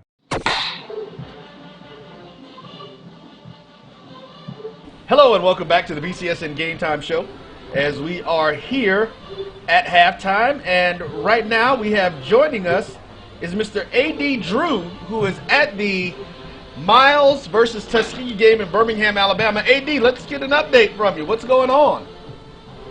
Halftime score here from Sloan Stadium in Fairfield, Alabama. Miles 21, Tuskegee 17. Very interesting here, fellas. You had 2 touchdowns within the first 28 seconds of the ball game. Tuskegee scored on their first offensive play. PAT was good. Miles taking the kickoff, scoring on their first offensive play, but the PAT was no good. Been a back and forth contest. Tuskegee, big turnover halfway through the second quarter that Miles recovered a bad snap over the quarterback's head. Quarterback second, Malik Davis, recovered the ball in the end zone for a touchdown. Miles went for 2 at that point to make up the difference from the earlier missed PAT. And Tuskegee was able to come back and get a field goal with 37 seconds remaining in the second quarter to give us our score right here. Tuskegee does have the ball coming out to open the second half. This game right here is very important for the SIAC West. Miles wins. They represent the SIAC West in the championship game. And from what I see, Kentucky State is winning also, so Miles definitely needs to get this victory on here today. And looks like Lane was losing to Benedict at the half last report I saw. I don't know if you guys have any other updates on those games. No, it's a win and you're in for Miles. Lose and you're out, because Kentucky State is rolling Central State. There's going to be no doubts about that outcome. And, I think Kentucky State owns the tiebreaker over Lane from head to head. So if Miles loses, they're out. They win, they're in. Okay. Yeah. And this is the only race that's left to be determined in Division II. Exactly. You got, only thing on the under D1 overall is whether Langston takes care of business. Langston, if they win, they're in the NAIA playoffs. Correct. Okay. If they lose the conference and a playoff shot. So, are people aware of the score outcomes? What's the vibe there at Miles? Well, actually, with us being up here in the broadcast booth, we don't know what the people outside in the stands on where the scores, but everyone up here in the press area has definitely been keeping up with the scores of these particular games. Also know that Albany State is winning big in Columbus, Georgia, also in the Fountain City Classic. So, and that's good to see that Albany State, with that number 3 ranking, still a chance to stay at number 3 or possibly improve. Any update on what's going on in Bowie, Maryland? The last time I think we looked at that Bowie, was that one tied, Brian? It was what? No, it was not tied. Yeah, Bowie State was 65-6. That was the update for that one. 0-0 is the last tie. Yeah, the last tie, 0-0. Kickoff. That was the last time it was tied. While we're doing small schools, any update from Fayetteville game? Roy just had that, didn't you, Roy? I did, and it was, again, 30-0 Fayetteville State over Winston-Salem State. So all the teams who are supposed to be winning today are winning. There are no upsets thus far today. This would be the upset of the day if Tuskegee were to beat Miles today. But it is rivalry weekend, so anything can happen in a rivalry game. All right, well, Drew, we want to thank you for taking your time out there at the Tuskegee versus Miles game in Birmingham, Alabama. Of course, make sure you guys check out Brian and AD on the Sports Wrap Sunday nights at 6 p.m. Eastern Standard Time, live right here on HBCU League Pass, as well as the Black College Sports Network. We're going to take us another quick break, and we will be back right here. This is the BCSN Watch Party on the Black College Sports Network.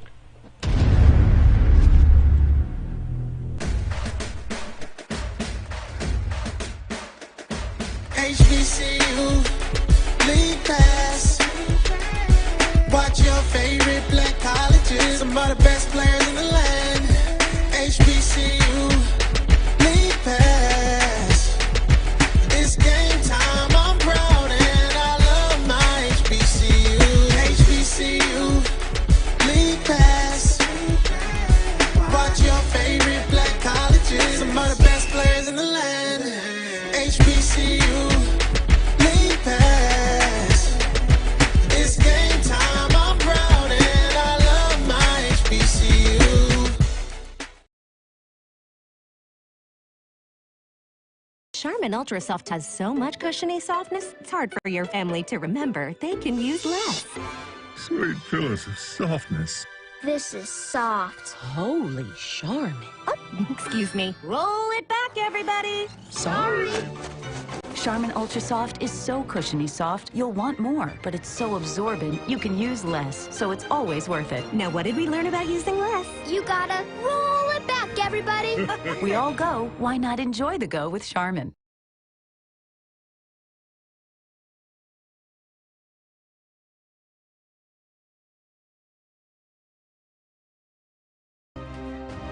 Here at Tuskegee University, some of our historical figures like Booker T. Washington, George Washington Carver, those are some of the people that created or started that Tuskegee experience. This place is so different.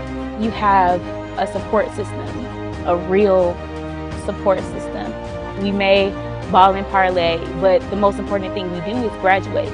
And after we graduate, we accelerate in everything we do. This is the Dean of the College of HBCU Sports, Kenyatta Cavill of Dr. Cavill's Inside the HBCU Sports Lab with Mike Washington and Charles Bishop.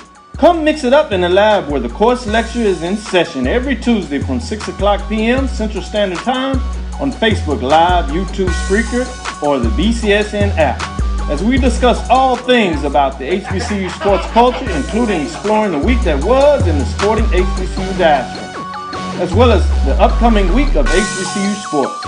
With me, the Dean, the College of HBCU Sports, on Dr. Cavill's Inside the HBCU Sports Lab with Mike Washington and Charles Bishop. Course lecture dismissed. Yeah. What's up? We need all the ladies to hit the dance floor. Where the ladies at? Hey! Lou, you think they ready? Let's go. Let's go. Yes, let's go.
It didn't have anything to do with my cable networks. It didn't.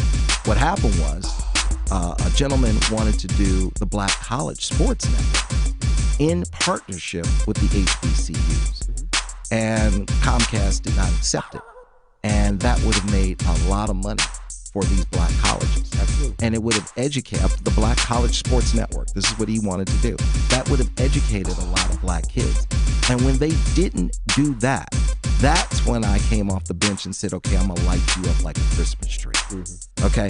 That was the real reason why I got into it, was when I saw what happened with the Black College Sports Network, which I don't know. I just knew that these black, right? I knew that these black colleges were gonna benefit, and these black kids were going to get the education that they deserved and not have to pay.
For 200 years, Montgomery, Alabama has been making history by people who had the courage to stand up for change. Today, this riverfront city has been reborn, embracing the past and looking forward to the future. From the National Memorial for Peace and Justice to the stage of the Alabama Shakespeare Festival, this is where history was and is made. We are proud to call Montgomery home, and together, we can be the change. True Black Essentials is... Hello everybody, we're back from Albert J. Sloan Alumni Stadium on the campus of Miles College, where the Golden Tigers trail the Golden Bears 21-17. A very exciting first half of this ball game. For those of you who just joined us, both teams scored. AD Drew within the first 30 seconds of this ball game. We had a 7-7 tie. We're at halftime now. The Golden Tigers trail the Golden Bears 21-17, and the Golden Tigers will kick it off to the Golden Bears for the second half of this final SIAC contest between the Golden Bears and the Golden Tigers. Frank Lee, Ken Woodard, and A.D. Drew from Fairfield, Alabama, as Arnez Hussick lines up the tee to kick it off to the Golden Bears, and the second half of this ball game is just seconds underway here from Fairfield, Alabama. A must game for the Miles Golden Bears to clinch the West, but the Golden Tigers are playing them pretty difficultly here in this contest. Duff kicks it to the Carlton corner. It'll roll out of bounds around the 10-yard line. It'll be marked. We'll see where they're spotted. Yeah, to come out to the 35-yard. They'll come out to the 35. You're correct. Yeah. You know, Frank, take a look at some of the halftime stats. Pretty even game for both of these teams. Tuskegee ran 30 plays for 172 yards. Miles ran 28 plays for 203 yards. Tuskegee, 119 yards on the ground. Miles, 83 yards on the ground. Passing to Tuskegee with 53 yards passing, Miles with 120 yards passing. Here's the first play of the second half. Newell will call the single first and 10 for the Golden Bears from the 35. Here's Newell, the give, up the gut, and he's stopped by a cadre of the Golden Tigers. That is, and that's going to be Dante Edwards on the carry for the Golden Bears. That's going to, no correction, that's going to be a new back. Well, let's see, how are those numbers reading? What's that halftime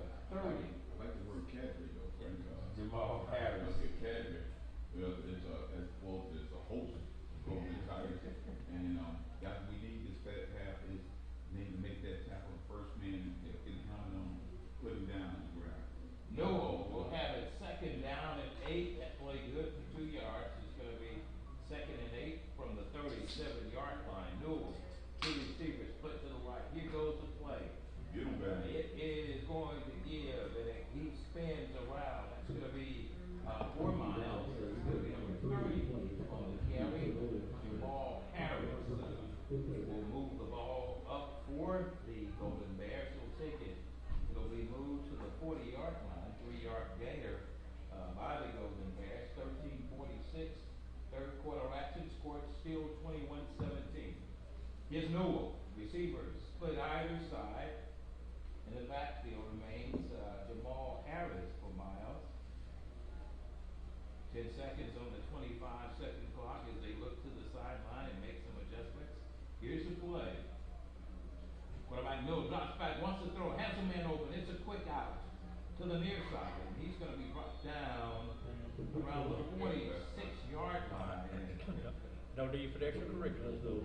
Number 80, Marcus Lodge, is the receiver for the Golden Bears. It's good for Miles' first down. It'll be 1st and 10 for the Golden Bears. They're going to mark it on the 47-yard line of Miles. Newell, receiver split to the left. Here's the play.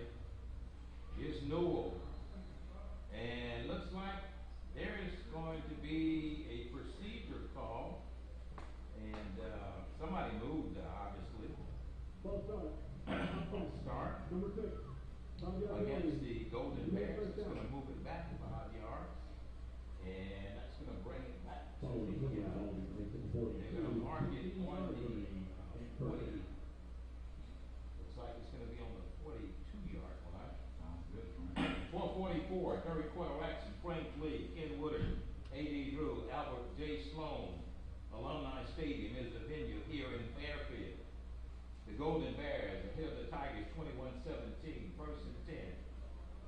Actually, no, it's going to be 1st and 15. Here's the play. Oh, another broken play. That was a busted play. And Newell just looked around and no one was there, but he did the wise thing. He turned it up and maybe made 2 or 3 yards on that play because it was simply a busted assignment. Yeah, I was going to say, somebody zigged when they were supposed to zag on their play. We just don't know which one it was. We actually got off the coordinator calling the signals, and then the quarterback called it, but the tailback didn't catch it. And so the tailback went left and the quarterback went right. And you gotta let the quarterback gotta let the tailback know which way he's going. 2nd and 14 from the 43. Here's the play. He sets up. Plan says he's gonna be chased. He's gonna run and throws it on the run, and it's gonna be broken up. That was dangerously close to being over the line of scrimmage. Yeah, He he released that ball. There's a new quarterback in there. Well, let's see. Yeah, he did kind of step out over the boundaries with the officials. Didn't call it. That's still going to be Claude Newell. And these numbers are playing tricks on us with the sun shining. The numbers are purple trimmed in gold and create somewhat of an optical illusion here from the way the sun is penetrating down on the field. I can tell you this, that the person who's in the backfield is listed as a defensive back by number. Okay. And that's number 30. Excuse me, 14. Here's Newell. He rushes. He throws on the run. Gets the man open, and he's going to be brought down around the spot 40. is. I think he's going to spot him short. Yeah, I think he's going to be spot short there. He's trying to get rid of it. And we have an injured player on the field. Miles going to have an injured player while they're attending to that injured player. Let's pause. You're listening to the Tuskegee Digital Network. True Black Essentials is a retail opportunity to bring black businesses under one roof where every product on every shelf in every aisle will be black owned and black produced by people all over the world. Statistics show that the $1.3 trillion of spending power that we have as black people can easily be turned into each black person having $2 million if we were to shop black for 2 years. So True Black Essentials will launch an e-commerce store on November 1st, 2020. But we will open up brick and mortar stores in Atlanta, New Orleans, Charlotte, Houston, and Jacksonville, with the very first store opening in Atlanta, June 19, 2021.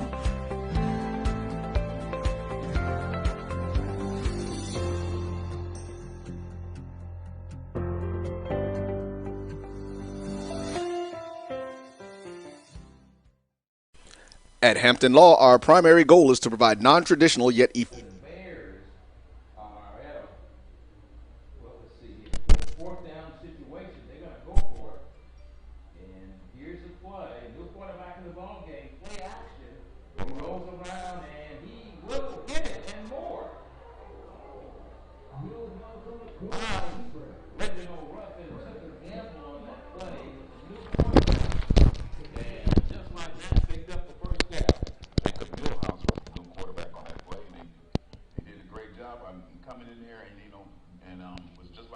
tough. He came in here and made a play. He was confident in himself, and Coach Ruffin had enough confidence in his team to make that play on the fourth down. 1st and 10 from the 33-yard line of the Golden Tigers. 10:33.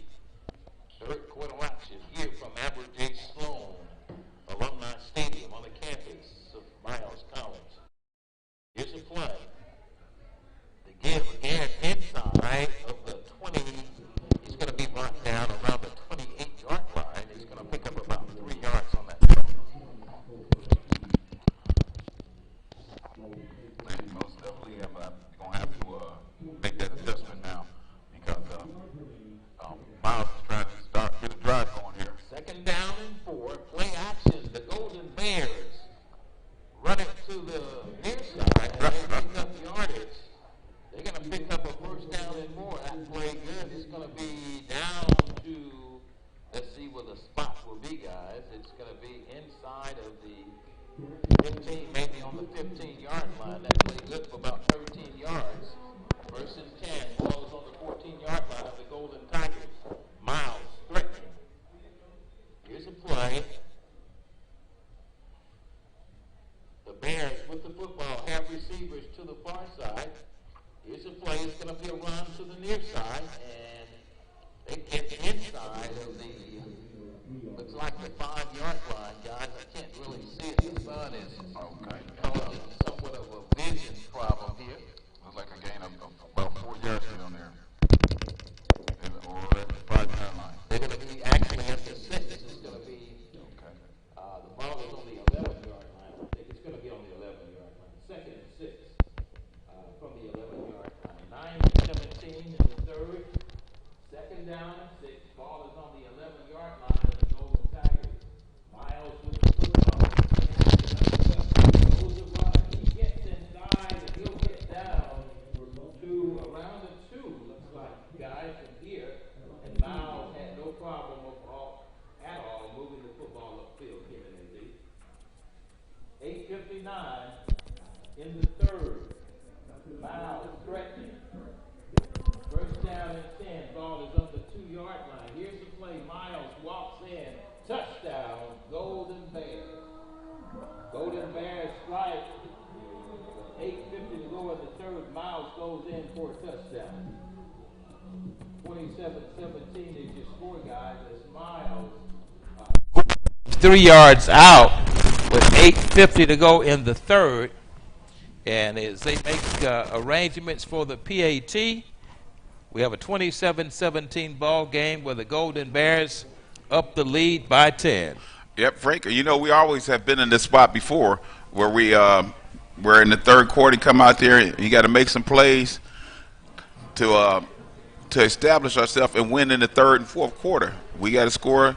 Miles did a good drive. They did a good drive and executed some plays, and Tuskegee got to rise to the occasion. And it's the time for them. The 8th game of the season.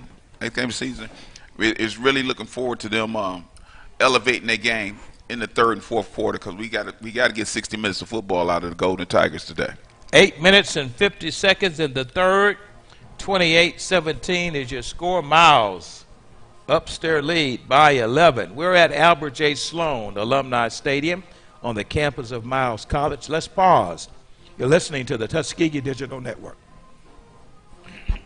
Excuse me.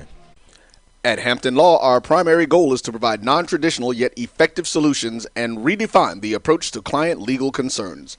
As your trusted legal advisor, we believe in sophisticated, personalized services that eliminate the confusion and complexity sometimes associated with legal matters. Our high standard for client care and concern, coupled with our extensive legal knowledge and skills, make Hampton Law a resource focused on the protection of the client's interest and overall goals. We value our clients and truly enjoy working with them. Visit thamptonlaw.com to conveniently schedule an appointment online. Tamika Hampton Esquire, 1631 Rock Springs Road, Suite 336, Apopka, Florida, 407-494-1471. thamptonlaw.com.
back live from Albert J. Sloan Alumni Stadium on the campus of Miles College, where the Golden Bears are out front of the Golden Tigers. Ken Woodard, 28-17 with 8:50 left in the third. Yes, indeed, Frank. And what we say, we got 60 minutes of football, and we got the third and fourth quarter to elevate our game and get consistency out there. Here is the kickoff. It's going to be taken by the Golden Tigers. Pritchett will take it on the 10. Pritchett crosses the 15. He is going to evade a tackle on the 12. It's going to be brought down around the 16-yard line. It'll be 1st and 10 for the Golden Tigers from the 16-yard line. Frank, let me paint you a picture there. You know, Jamal Pritchard, he really wanted that ball to go in the end zone, but when it bounced up on the 2-yard line, and the defenders was getting too close, so therefore he had to take it at inside the 10 like that, because he couldn't let them get it. That gave them the ball, because it's still a live ball if it didn't make it in the end zones. So he had to make a great heads-up play. So you got to give credit to Jamal Pritchard for thinking, and sometimes you don't see those plays or see what's going on when a guy has to make a split decision, and you got guys coming down the field and running 50, 60 yards at you. Here's the play. Quarterback Malik Davis has it. 1st and 10. Davis gives it off, and he slides down around the 17-yard line. That's going to be Bryant carrying the ball. Terry Bryant, he's 5'11", 230-pounder out of Prentice, Mississippi. He's a JUCO transfer for the Golden Tigers.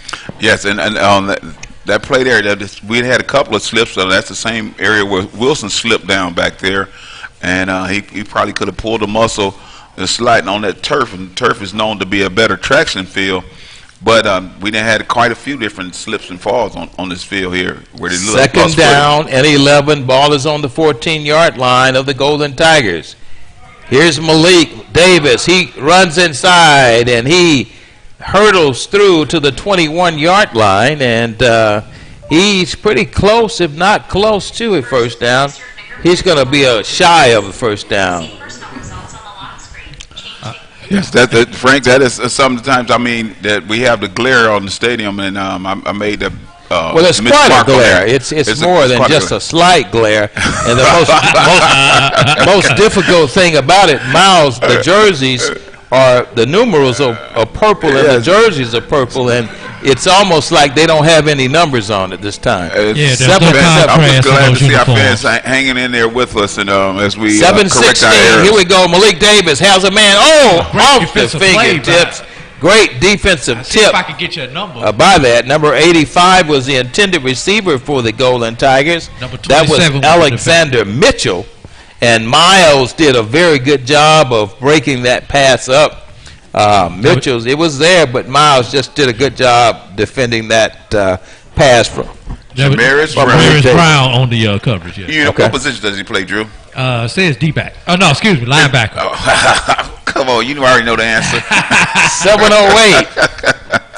Duff stands on his own 5-yard line. He'll punt it off to the Golden Bears. Here's Duff. He gets a good one off. It's gonna have a long hang time, and the receiver man. All day, every day. Yeah, that's gonna be personal foul. With that number 15. That's one of those twins there. That's Woody Apollon, and a late hit will cause the Golden Tigers a penalty there. That was a push, unnecessary push. In the back, out of bounds. And that was one of the Apollon brothers. That was going to be, I think that was going to either be Wesley or Woody. I think that was going to be, who was that, Woody? They might make a call right now and say which one it is.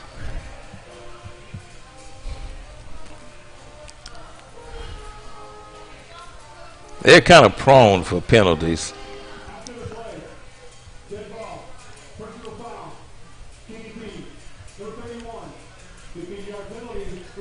Oh, I'm giving it. 31. 31. I'm sorry. Let me apologize, Mr. Apollon. It wasn't you. Woody and Wesley. Okay. That was my mistake. That was against number 81, Garrison Hand.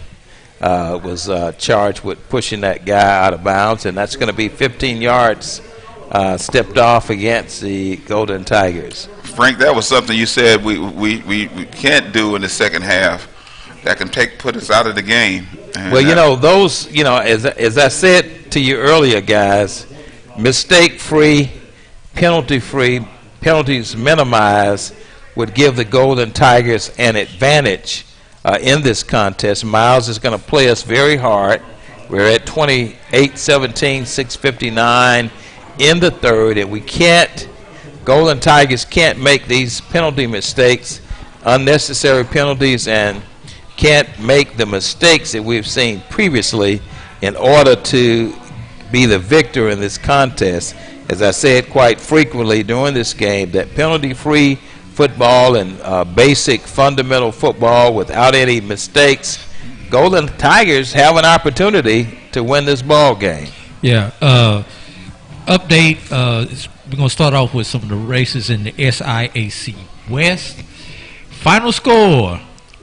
Kentucky State, 63. Oh. Central State with a big fat goose egg. That was a blowout. Yeah. Update, fourth quarter. 8 minutes remaining in the fourth quarter. Benedict 27, Lane 24, but it even doesn't even matter for Lane because Kentucky State owns the tiebreaker over Lane if those two should finish tied, and Miles owns the tiebreaker over everyone. So this is a must game for the Miles to win it outright, yes. And they're playing very, very hard to make that happen. Down the road from us in Tuskegee in Columbus, Georgia, Albany State opened it up a can against their rival Fort Valley, 48-0 late in the fourth quarter.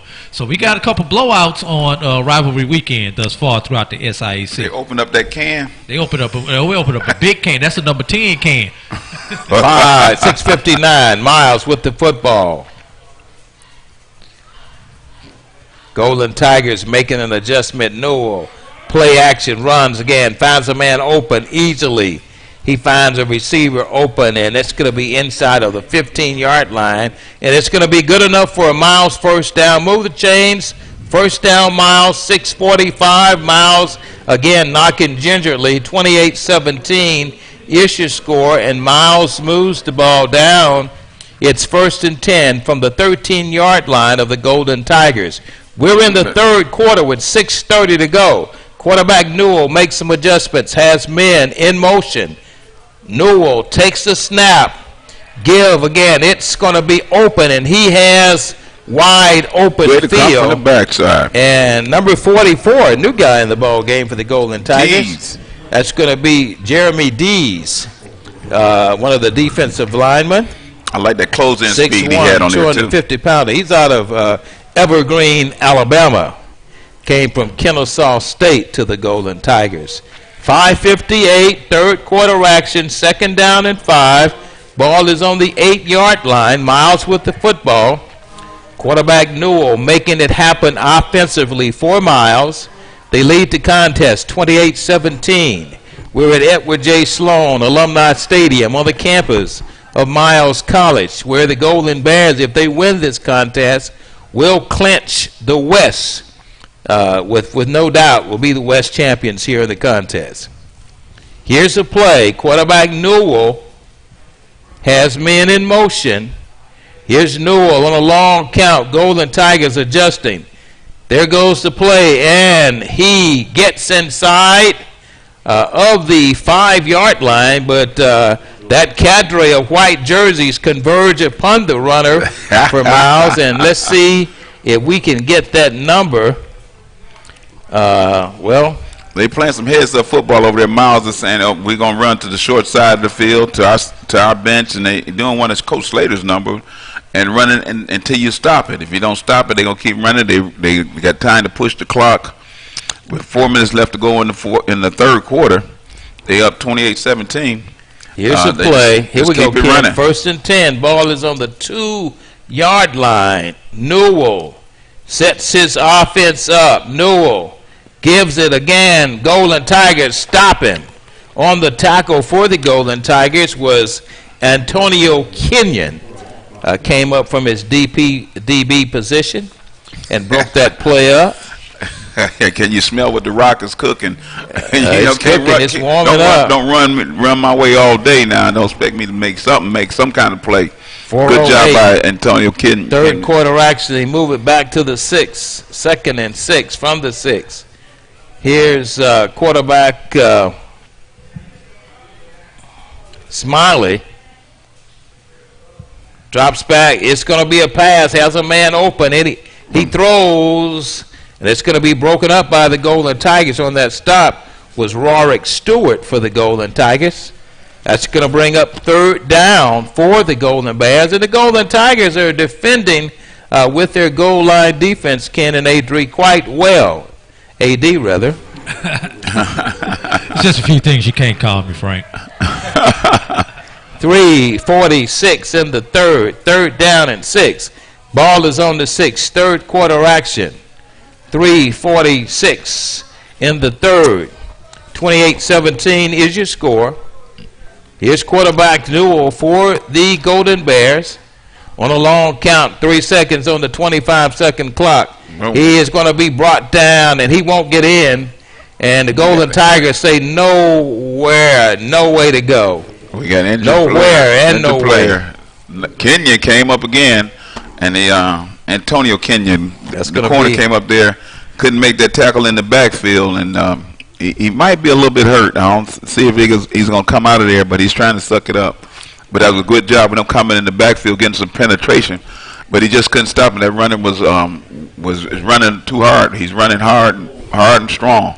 The Golden Bears will attempt a field goal. It's going to be a 20-yarder. It's up. And it is good.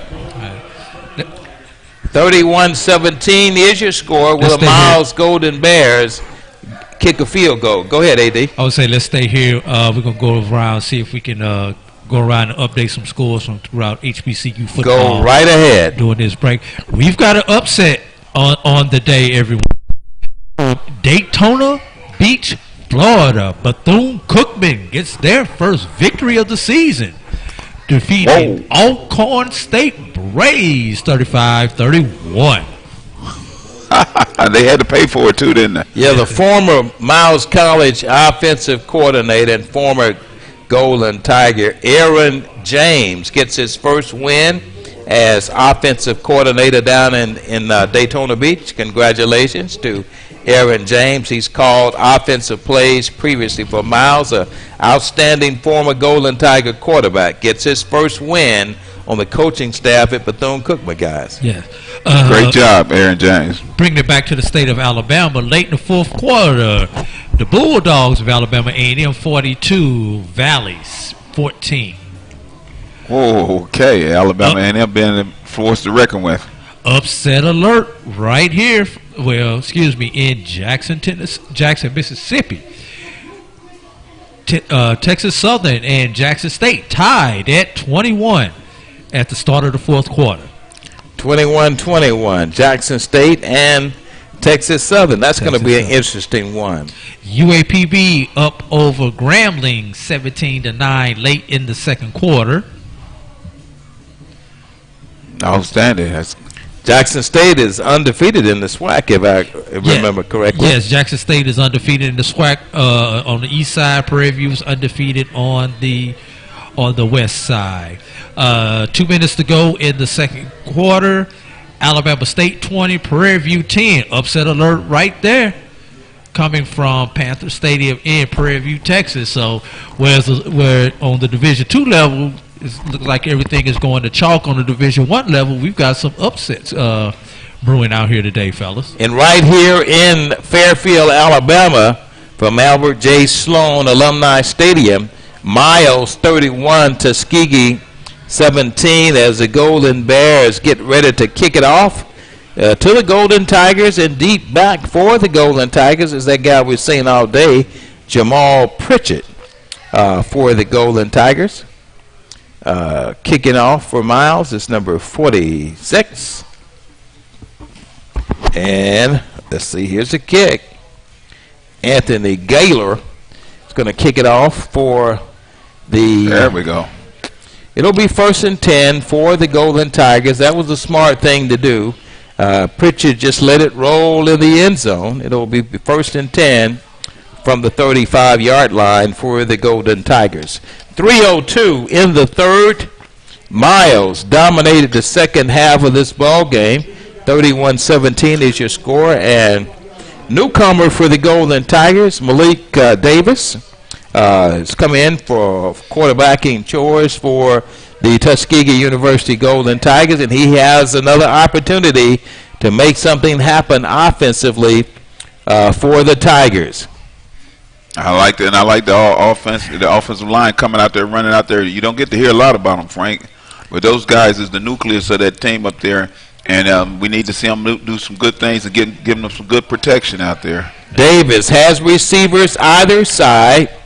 Here's a play from the 35. Davis sets up, has time, gets in trouble, and he's going to be caught back in the backfield. He's going to be sacked and brought down on the 26-yard line, and the Golden Tigers will lose yards on that play, guys.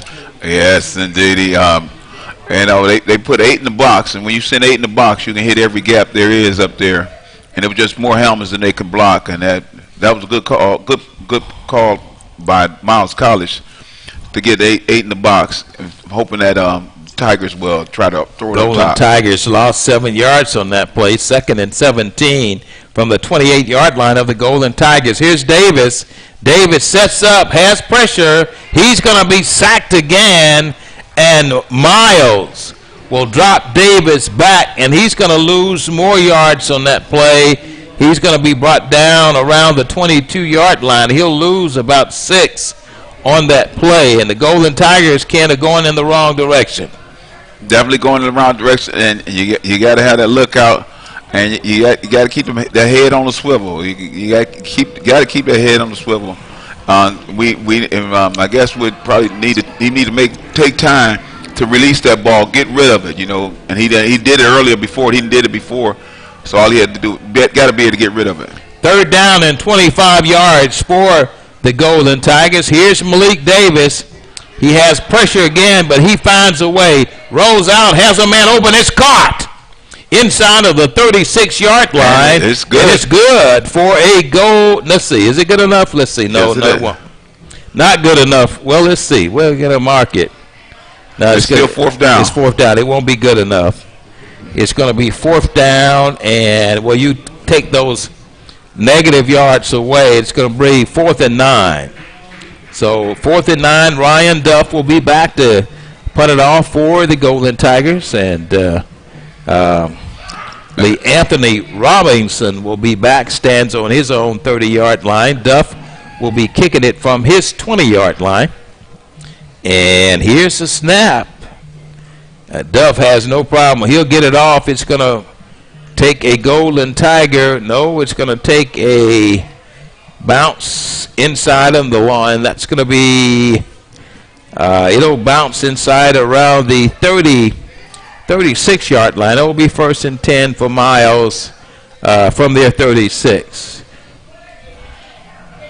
That was 46 seconds, guys, in the third quarter. It's Miles 31, Tuskegee 17. Miles, we didn't mention this earlier, but this is the first time the Golden Tigers have come to Miles, and they're playing on this new playing surface. We hadn't mentioned that, but Miles has a brand new AstroTurf system here, and it looks real good. And it's a new setup here in Sloan Alumni Stadium here this afternoon. 1st and 10 from the 26. Here's the play. Play action. Newell drops back, has a man open. He's wide open, and he gets inside, and he'll get it to the 22-yard line. And that play it's good for about 49 yards. And the Golden Bears will get it inside of Golden Tiger territory. It's going to be 1st and 10 for the Golden Bears from the Golden Tigers' 22-yard line. Here's Newell. 24 seconds left in the third, and they'll let the clock expire. 19 clock runs, and they'll maybe let it run out. And they're going to let the clock expire. Maybe they're going to call. They got 11 seconds on there. They got 11 seconds on the 20, but they got to snap it. Clock, yeah. Here's the play. And he spins around, misses one tackle, but he is stopped. And 31 for the Golden Tigers. That's going to be Christian Johnson. Got a hold on to that running back, but a spin move allowed him to pick up about 4 more yards. At the end of the third quarter, Miles 31, Tuskegee 17. Let's pause. You're listening to the Tuskegee Digital Network. That was.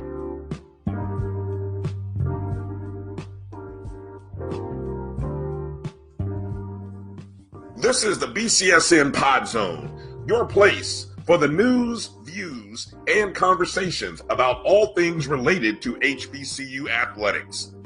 Hear the BCSN Sports Wrap, Dr. Cavill's Inside the HBCU Sports Lab, Knights of the Round Table, the pregame show, the Carlos Brown Show, the ONG Strike Zone, and more in one place. We are changing the way you consume HBCU sports, one broadcast at a time.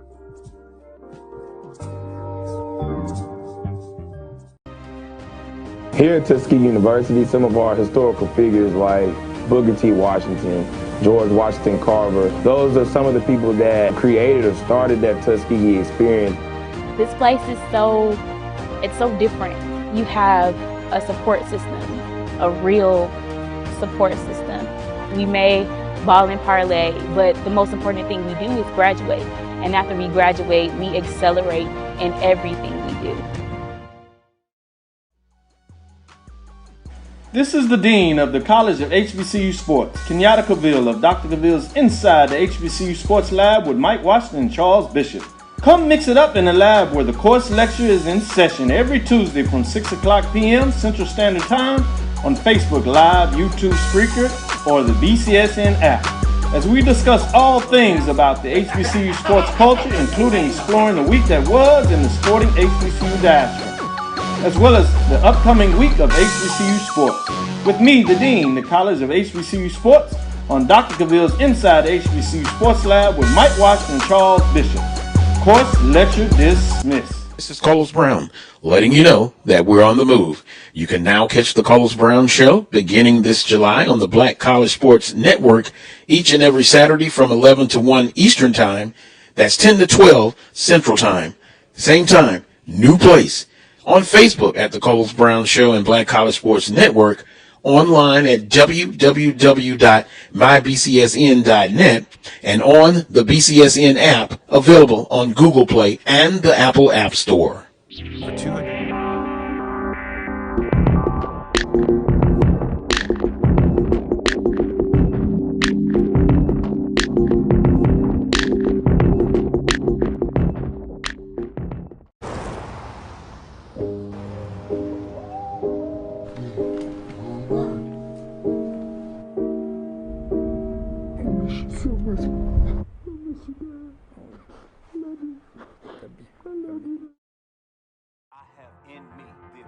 We're back live from Albert J. Sloan Alumni Stadium on the campus of Miles College, where the Miles Golden Bears dominate the Golden Tigers. Ken Woodard and A.D. Drew, 31-17.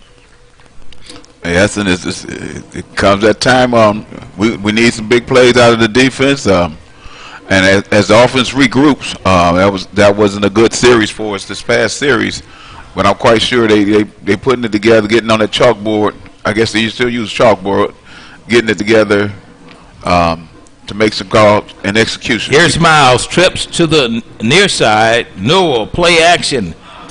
It was off the fingertips. Did he hear footsteps? It was slightly behind him. Big Hamilton, way to go. Miles, incomplete pass. Going to bring up second down and 10. Ball is on the 19-yard line of those Golden Tigers. 14:56 in the final quarter of this ball game. It's Miles 31, Tuskegee 17. Third down and 7. Ball is on the 19-yard line of the Golden Tigers.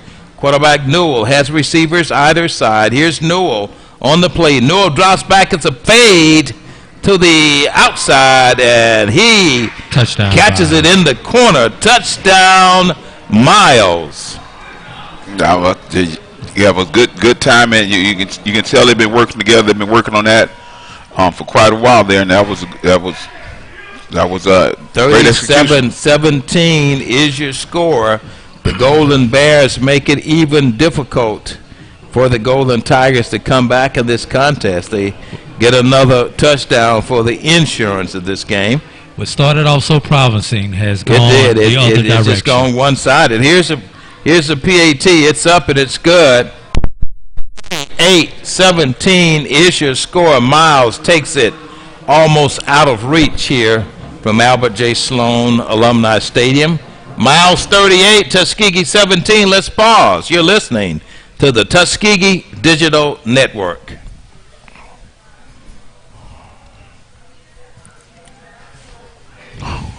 Years, Montgomery, Alabama has been making history by people who had the courage to stand up for change. Today, this riverfront city has been reborn, embracing the past and looking forward to the future. From the National Memorial for Peace and Justice to the stage of the Alabama Shakespeare Festival, this is where history was and is made. We are proud to call Montgomery home, and together, we can be the change.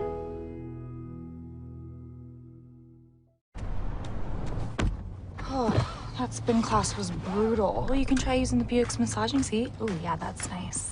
Can I use Apple CarPlay to put some music on? Sure, it's wireless. Pick something we all like. Okay, hold on. What's your Buick's Wi-Fi password? Buick Envision 2021. Oh, you should pick something stronger. That's really predictable. That's a really tight spot. Don't worry, I used to hate parallel parking. Me too. Hey. Really outdid yourself. Yes, we did. The all-new Buick Envision, an SUV built around you. All of you. Have you had your Earthblend coffee today? At Earthblend Coffee, we take pride in offering you the very best of beans across the world, blended and roasted to perfection, giving you superior quality and satisfying and flavorful taste. Experience the world in one cup with Earthblend Coffee.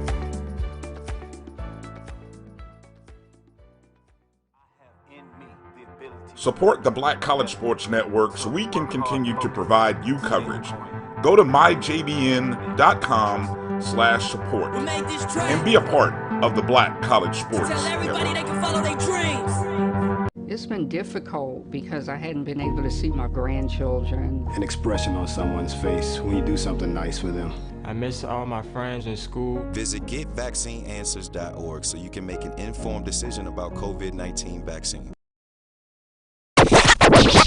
Live from Albert J. Sloan Alumni Stadium on the campus of Miles College, where the Golden Bears have struck again. We have a 38-17 ball game, and the Golden Bears kick it off to the Golden Tigers back deep. For the Golden Tigers are number 17, Jamal Pritchett, and number 5, Stephen Hodges for the Golden Tigers, and a sophomore, a freshman, and a senior back. And Hodges will take it. Here goes the play. Hodges, the wall is formed, and Hodges is going to be brought down on the 20-yard line. It'll be 1st and 10 for the Golden Tigers from their own 20-yard line. And definitely now, with this drive here, we got to get some chemistry going. Got to get that chemistry, Frank, Drew. If they get that chemistry going, they have the talent to do it. It's just putting the chemistry together. It's just not your ability, it's your durability. You know, we have some expectancy, but we haven't been able to get this consistency that we need to win games in the fourth quarter. And this you mentioned that earlier, Ken, and that was a very, very good observation. You know, we said this ball game will be determined by the team that's least likely to make bad plays and mistakes and penalties, and that's been the outcome. That's where you consistently come. Here's Malik, play action. Davis throws on the run. It's out of bounds. That pass is going to be incomplete.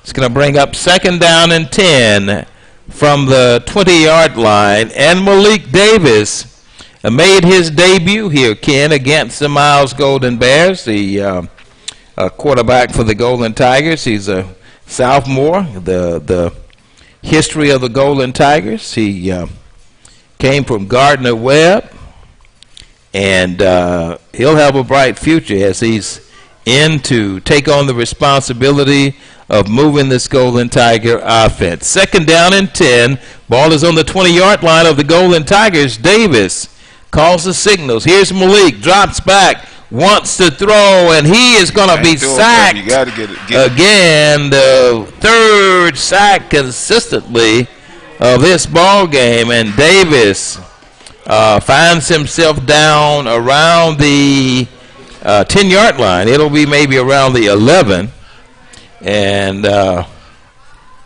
Frank, they're down in 20. amazing. Ken, it was just the one play where he got rid of the ball when wasn't nobody open, and he just overthrew it, and got it out of bounds.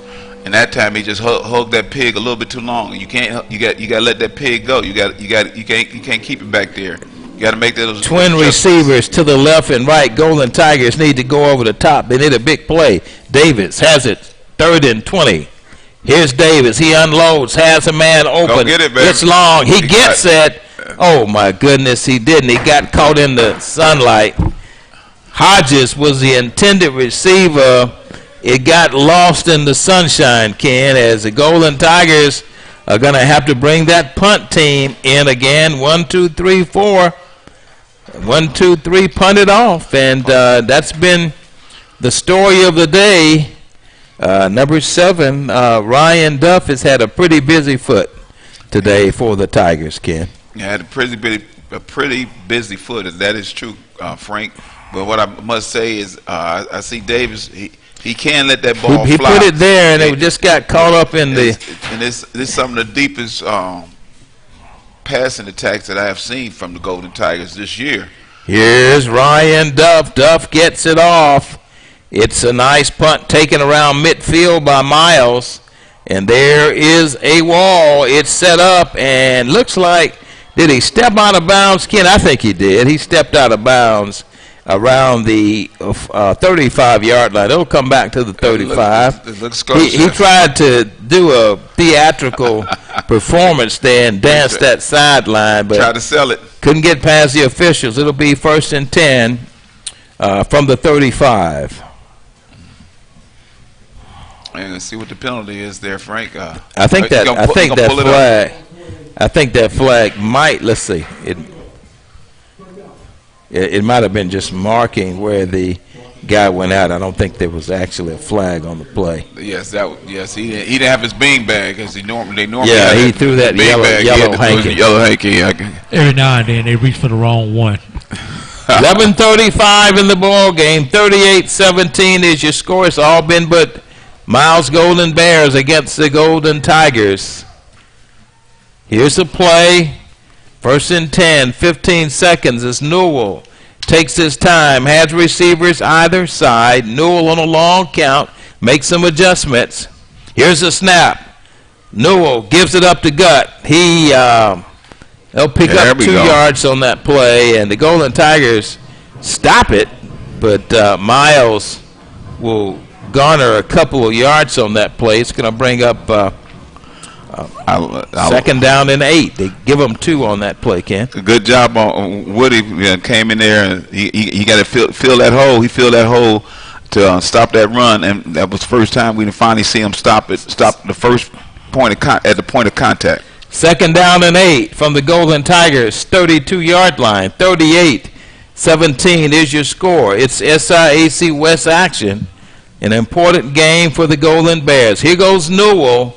Play action. Newell sets up, wants to throw. It's off the fingertips of the intended receiver. He'll think about that all night and all of next week, Ken.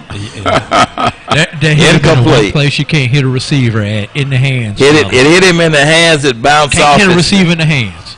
It hit him in his hands. It bounced off to his fingertips. I think Antonio might have had a little hand deflecting on that a little bit too. That was good coverage by Kenyon. Darius Brown was Antonio Kenyon. Brown was the intended receiver, guys, for the Golden Bears. 3rd down and 8. Ball is on the 32-yard line of the Golden Tigers. 12:45, 17 is your score. Here's Newell, has receivers either side.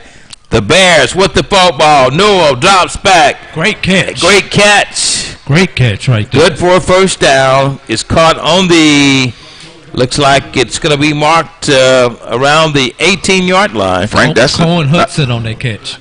Good job. Okay, Drew. Now that's a sign of it. He went right back to the same spot. Because you got to be able to make that play. To be a winner, you got to make that play. Same spot, different receiver, and he caught it this time. It's going to be good for Miles. First down, 1st and 10. Ball on the 20-yard line of the Golden Tigers. Here's Newell. Hey, update from Atlanta, fellas. Late in the third quarter, Morehouse 28, Clark 20 in the battle of the AU Center. Here's the play. Here's Newell off tackle. It's a dive, and it's going to get inside of the 15-yard line. Miles is executing well on the pass and on the run. They're mixing it up, taking advantage, trying to manage that clock, and they got quite a bit of leverage against the Tigers, and they're knocking at the door again. 2nd down and 4. Ball is on the 14-yard of the Tigers. Here's Newell. He gets his instructions as he modifies the play, gets the signals from the sideline. 12 seconds on the 25-second clock. Here's Newell. 2nd down and 4. It's from the 14-yard line. Miles with the football. Here's Newell. The give is up the gut, and he manages to pick up 2. I don't think he'll get the first down, but he'll get it close. He's get it close. But Frank, a lot of times when the offensive coordinator call that play from the sideline, he make that adjustment. He sees something out there in that defense, and he that what he's looking for. And we're being in a position where they think another play would work better than the one they had. And they're changing it up with signals from the sideline as quarterback Newell looks over to the coach that's giving him the signals. Cedric Pearl, Golden Tiger, former Golden Tiger, is the OC for Miles. Here's the play, and Newell turns it in. He slides inside of the 4-yard line, and he couldn't find his receiver. Everybody was covered well. He did the next best thing, is turned it up and called his own number, and it's 1st and goal for the Golden Bears, just like that, guys. Just like that, and it was a good play not to get an unnecessary penalty by Carl Matthews. He slid down and he fell on top of him, but he didn't try to hit him, didn't make it malicious. And that's a heads-up good ball player that's playing football out there instead of trying to get a cheap shot. 1st and goal for the Golden Bears, and just like that, Miles. Did anybody even touch skips in untouched, touchdown. 44-17 is your score. And guys, it's no question in my mind who will captivate the West on this afternoon. And not only will they captivate the West, but correct me if I'm wrong, they get to host the championship game as they go with the alternating East-West format instead of best record. So they'll be home next week. They'll be home next week. Here's the PAT. Just like that, it's good. 45-17 is your score with 9 minutes and 58 seconds before it all ends. In the final SIAC action for both teams, well, the Golden Tigers at least. Let's pause. You're listening to the Tuskegee Digital Network.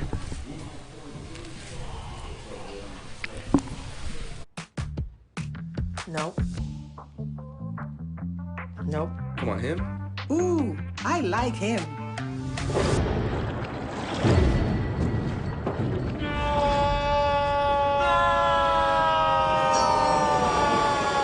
Quick, the quicker picker-upper. Bounty picks up messes quicker, and each sheet is 2 times more absorbent, so you can use less. He's an 8. He's a 9. Bounty, the quicker picker-upper. Since 2002, Empowerment Resources, Inc., a nonprofit organization, has empowered more than 1,500 youth and adults in Duval and surrounding counties through its programs Journey into Womanhood, Girls Mentoring, Life Skills for Teens, and Parenting Education Coaching. To get involved with programs, volunteer, or donate, visit www.empowermentresourcesinc.org. Follow us on social media, facebook.com/empowerment.resources and Instagram.com/empowermentJAX.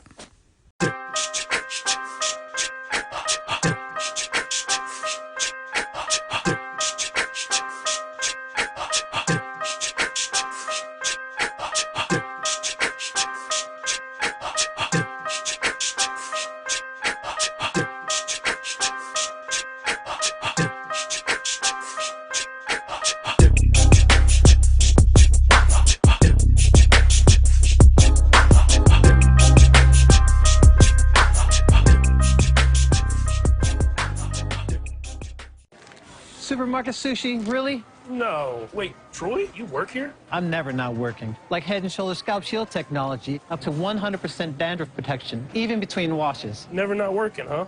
Oh, Troy, you're such a good teacher. Yeah, I know. Never not working. Never not working. Never ever not working. Are you serious? Never not working. Dandruff protection that's never not working. Head & Shoulders Scalp Shield technology. It's never too early to plant the seed. We're back live from Albert J. Sloan Alumni Stadium on the campus of Miles College, where the Golden Bears are dominating the Golden Tigers. 45-17 is your score with 9 minutes and 58 seconds in this ball game. The Golden Tigers started out with a well-balanced attack, but Miles has dominated. Here's the kickoff. It's going to be taken on the 15, the 20, and still on his feet. The kickoff return guy gets it to the 18-yard line. It'll be 1st and 10 for the Golden Tigers, and there's a little mix-up. And see, that's something that we should not see. Golden Tigers, they cleared the bench and ran over to where it was going on. That's a no-no. That's a bad sign, and it's not good. We don't like to see that kind of extracurricular activities. I know you want to support your teammates, but there's no need to converge over when we have somewhat of a disagreement, and that's what happened. That's what causes problems, guys. That's a discipline problem.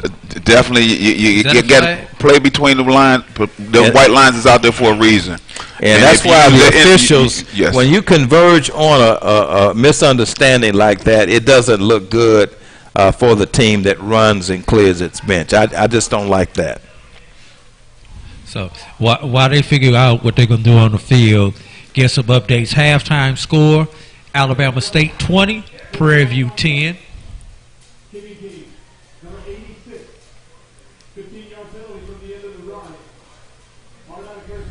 It looked like we came out on the good end of that. Yeah, penalty. we did come out on the good end of that.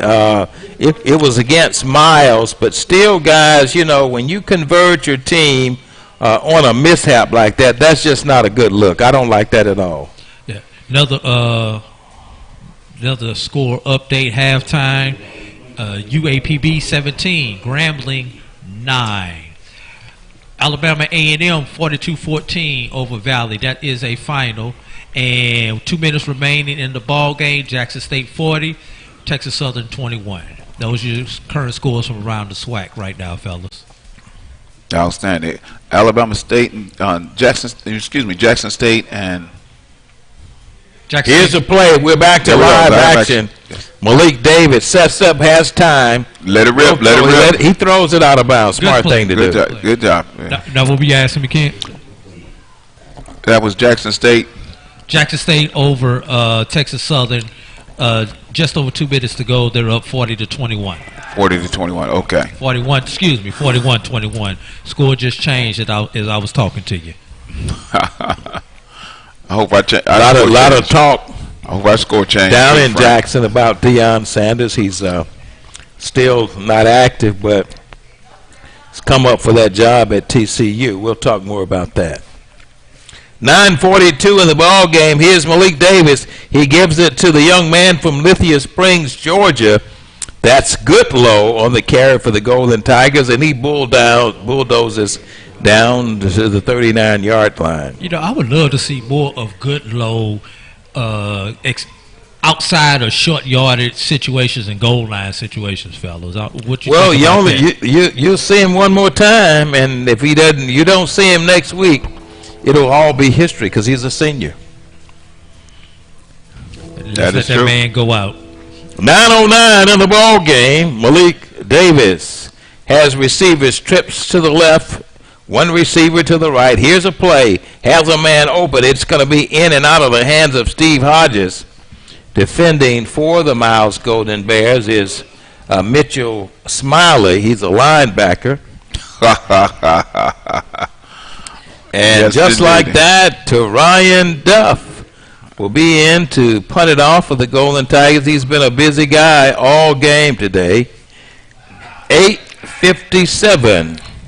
Miles 45. Tuskegee University 17 as Reginald Ruffin and the Miles College Golden Bears will go in and clinch the West Championship after this game.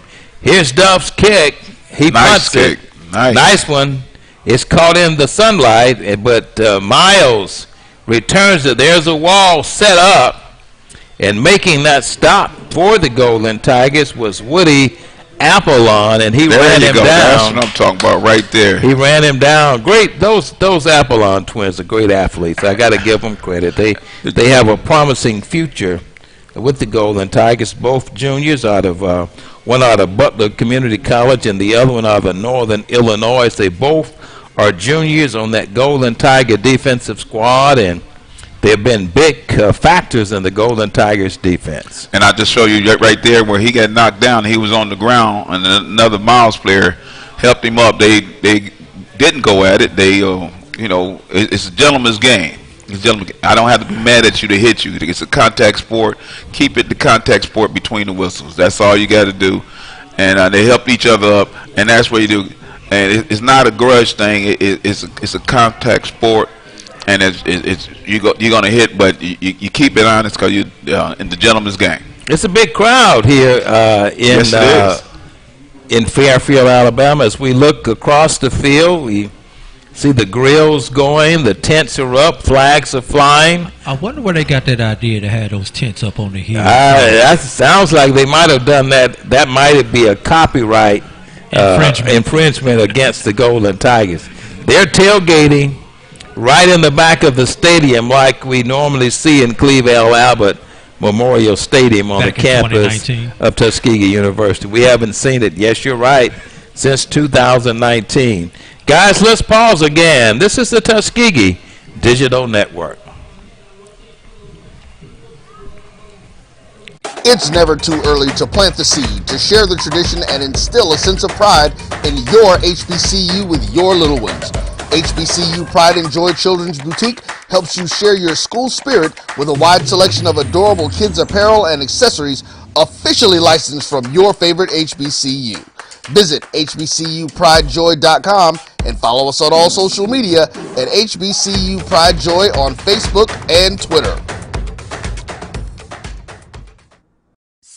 From A.J. Sloan Alumni Stadium on the campus of Miles College, where the Golden Bears are working their offensive magic against the Golden Tigers, and the Bears are moving the ball. They move it down to the 28-yard line, and making that stop for the Golden Tigers was number 45. It's going to be Tyler Brown, a linebacker. He's 5'9", 5'11", 245 pounds. He's from Largo, Florida, making the stop for Tuskegee University. Your score, 45-17, as Miles is dominating here this afternoon in the final SIAC team game, for the Golden Tigers.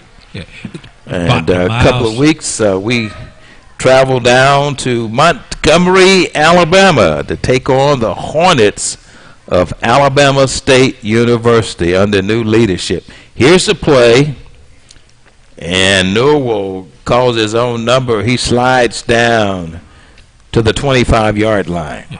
Miles just trying to get out of here so they can get ready for Albany State, who last school update I had was 57-0.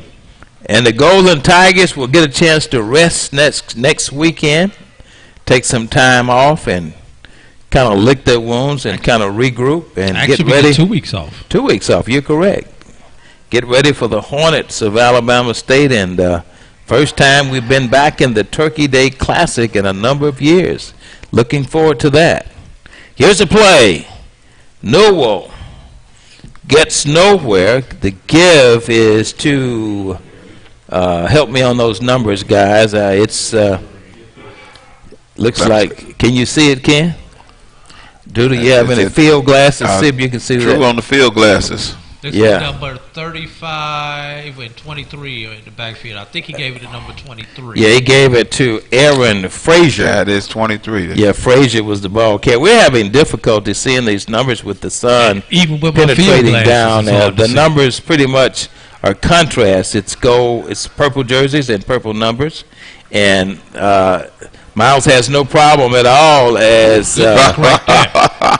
quarterback Newell gets it down to the 15-yard line. Actually going to be Jamal Harris. No, I take that back. That's going to be Millhouse.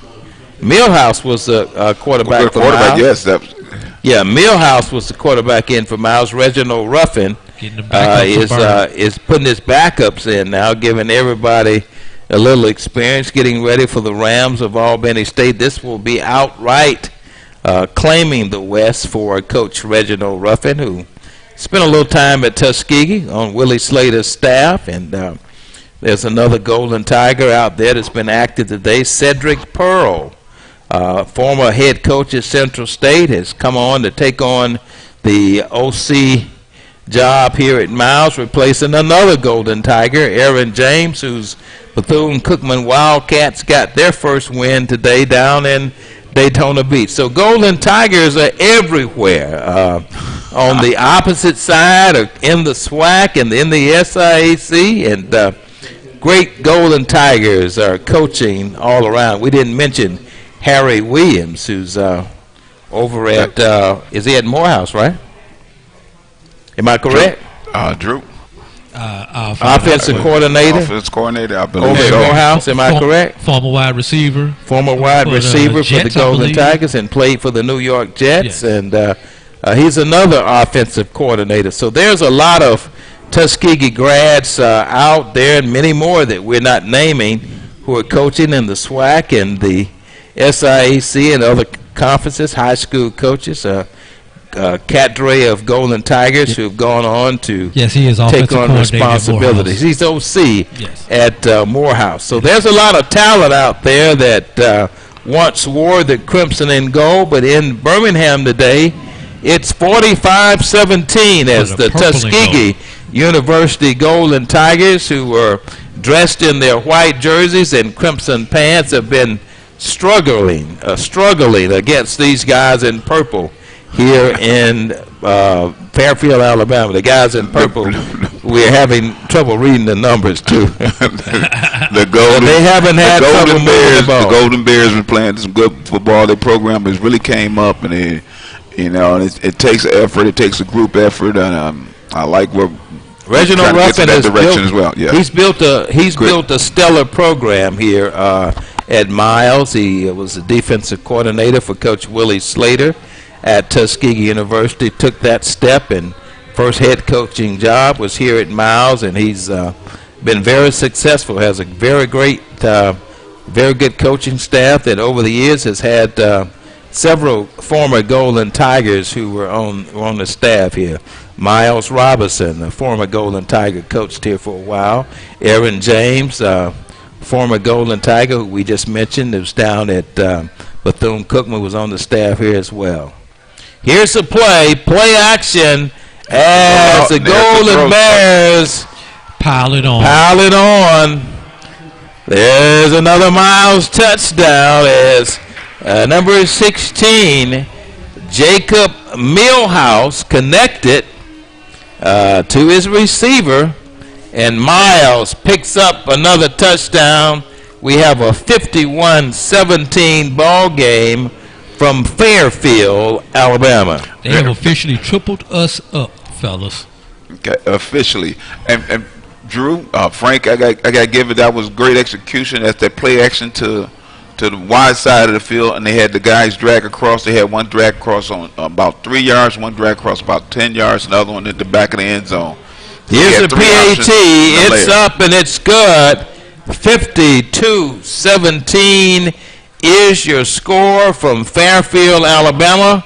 Guys, let's pause. You're listening to the Tuskegee Digital Network.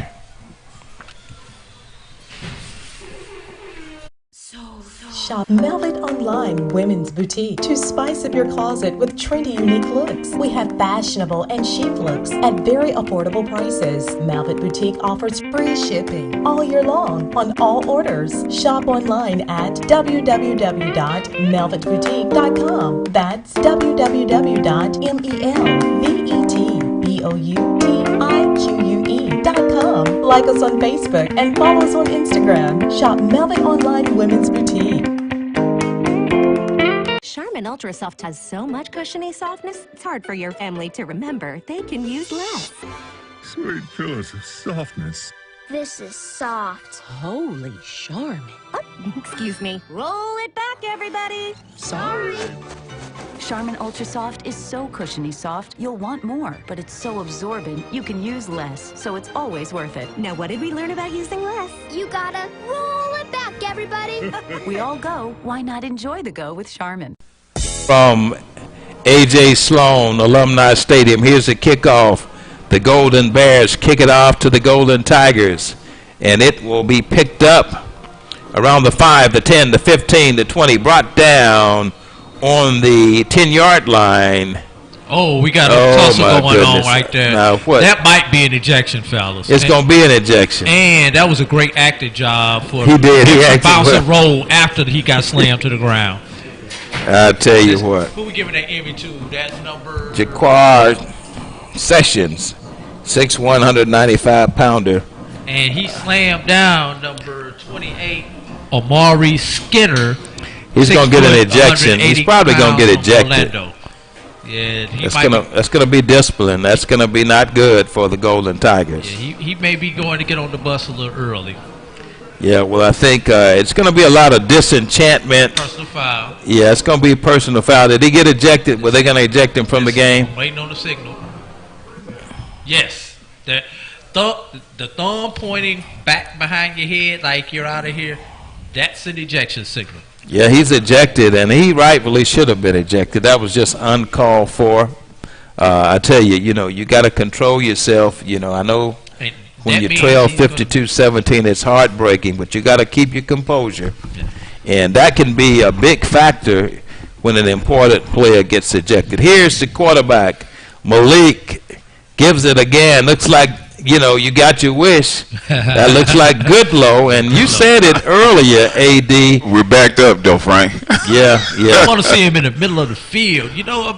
Back at that side, he's not the fleetest of foot, but you have him hit that hole 4, 5, 6 times. He got you some yardage. He got you some yards. He's going to wear that defensive line down. And going back to that ejection, that means he will not be eligible to play in the next Turkey game. Day Classic, because he got ejected in the second half of this ball game. Oh, really? So he's out, period? He's out for the whole game. Okay. Yeah. All right, I got you.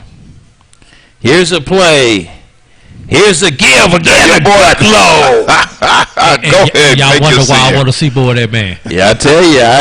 Goodlow is he's running with some authority.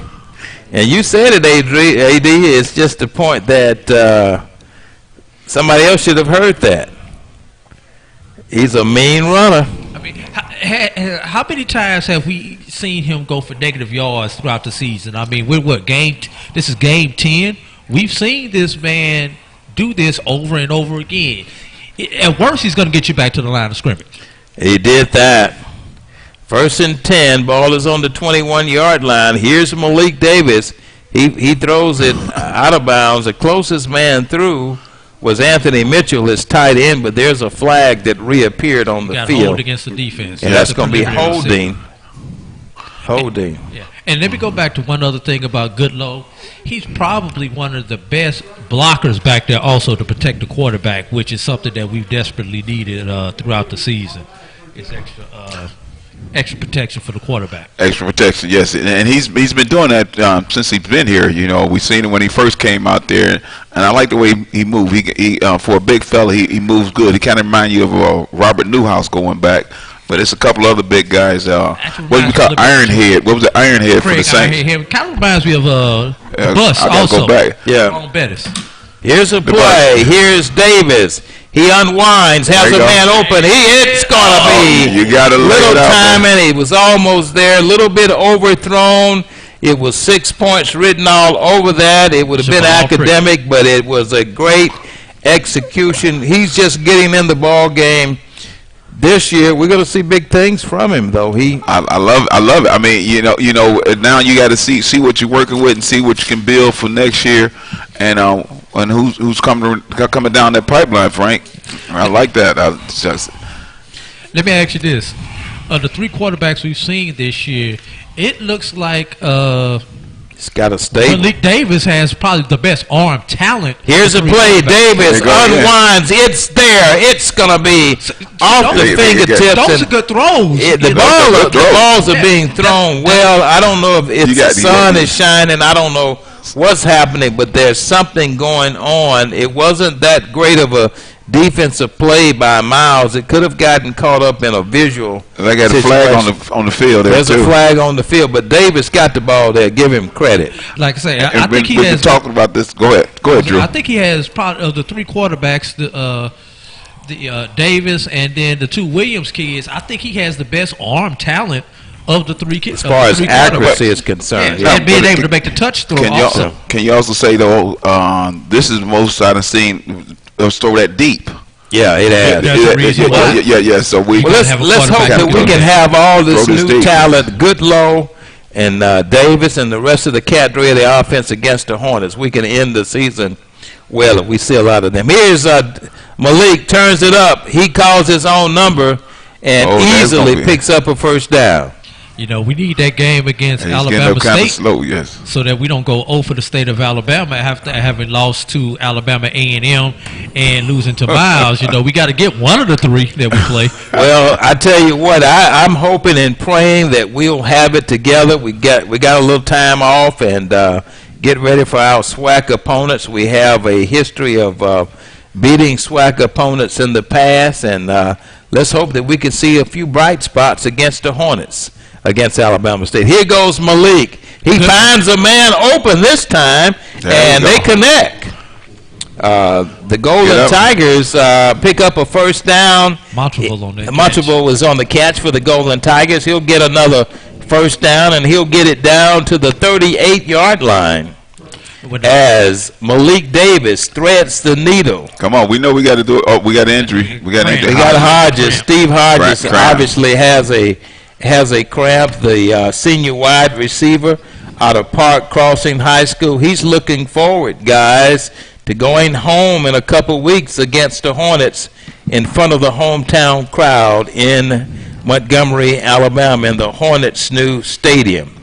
Well, it's all but Alabama. It's all but Miles today, 52-17 in the Alabama battle of the SIAC guys from the West, the Golden Tigers and the Golden Bears. Reginald Ruffin has done it again against the Golden Tigers.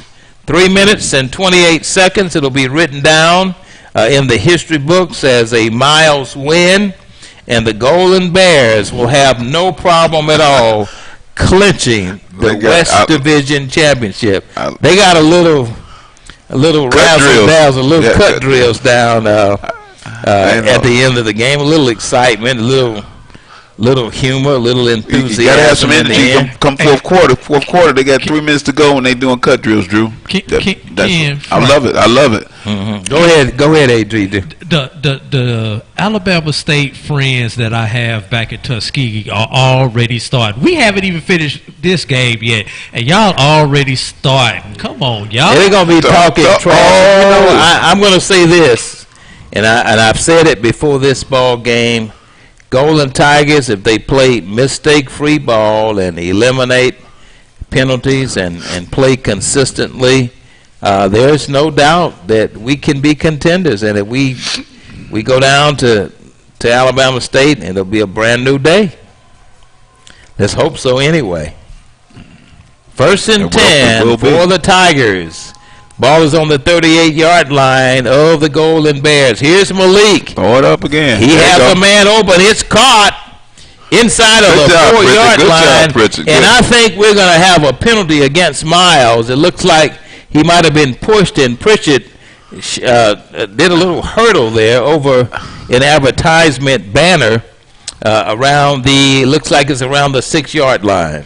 That was a good job. A good job heads up so he wouldn't get hurt. Also, coming over there to that track, being pushed like that in the back. Yeah, when you got your hands over your head, it's a good job for the Tigers. Yeah.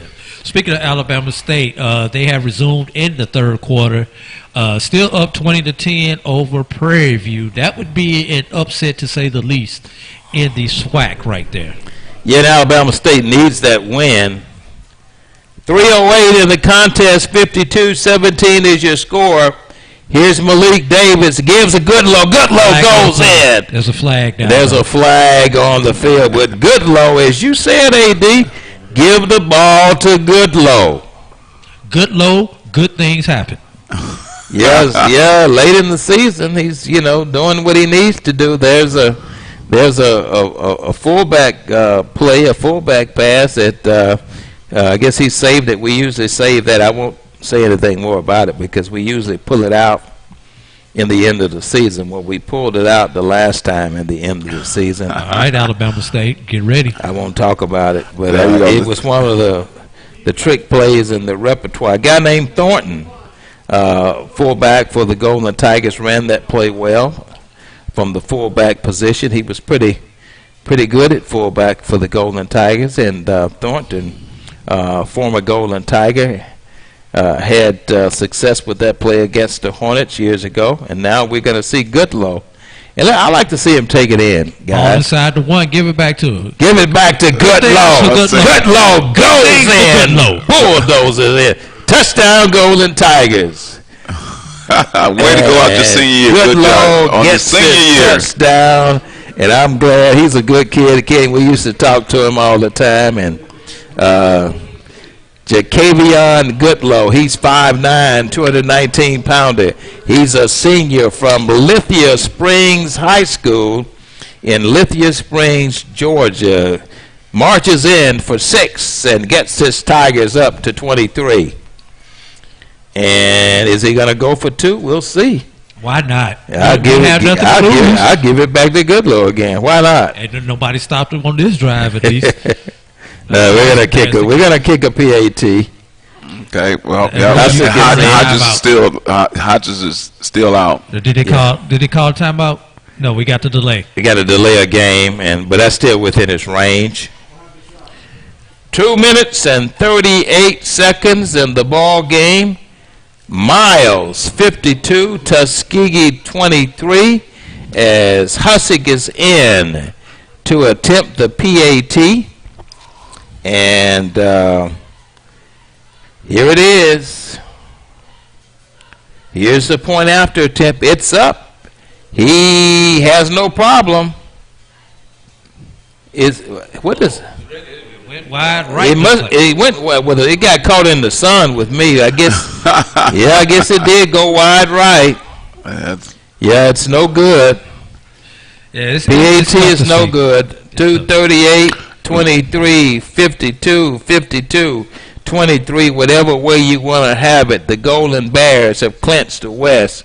Golden Tigers will go down this game against the Golden Bears. Reginald Ruffin and Willie Slater playing against his former boss. He brings this Miles Football Club back again in the SIE championship. He wants to add another ring to his collection.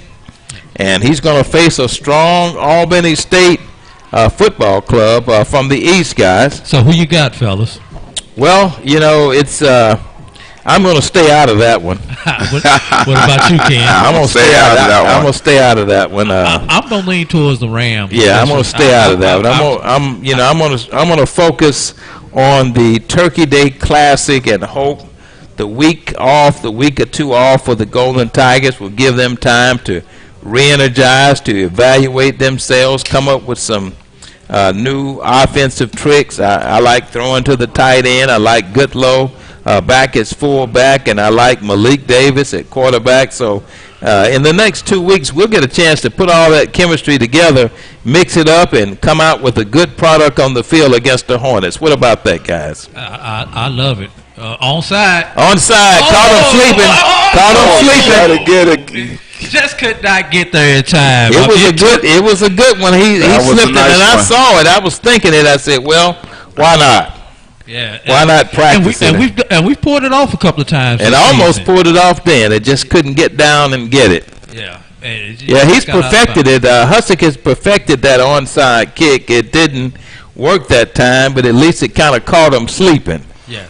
And, fellas, since it's all academic right here now, I just want to take a moment and tell everybody out there in Golden Tiger Nation, make sure you check me out on the BCSN Sports Wrap. We come on from 5 to 7 o'clock Central Time. That's 6 to 8 o'clock Eastern Time, right here on the Black College Sports Network by BCSN.net and on Facebook at BCSN Sports Wrap. Follow us on social media at my BCSN and the number 1. Here's some play. Miles with the football. The give around the far side, and they're going to be pushed out of bounds around the 35-yard line, and the Golden Bears are just going to run this thing out to the end with 2:32. They lead the contest 52-23. It's been our pleasure to broadcast here at Edward J. Sloan Alumni Stadium, beautiful facility here in Fairfield, Alabama, and can't say enough about the facilities, brand new playing surface, and Coach Reginald Ruffin and his Golden Bears are headed to the SIAC Championship for another bout. Here's the play, and inside of the 44-yard line goes the Golden Bears.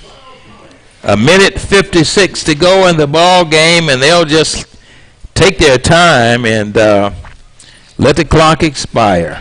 A couple other things I wanted to do. First of all, was shout out to Xavier Smith, Coach Smith over there at Booker T. Washington High School, who's been blowing up my phone talking to ASU trash. And also shout out to Coach Anthony Tank Jones over there at Notasulga High School with that big win that they had yesterday in the first round of the playoffs. Yeah, congratulations to the Blue Devils. They have had an exceptional year there at Notasulga, a Macon County team that will be going to the playoffs, and wish Coach Jones and the Blue Devils well. And just want to say we want to congratulate the Golden Eagles for a new year under a new head coach, Coach O'Neill, who has a son who is a part of this Golden Tiger football program and an integral part of our Golden Tiger squad.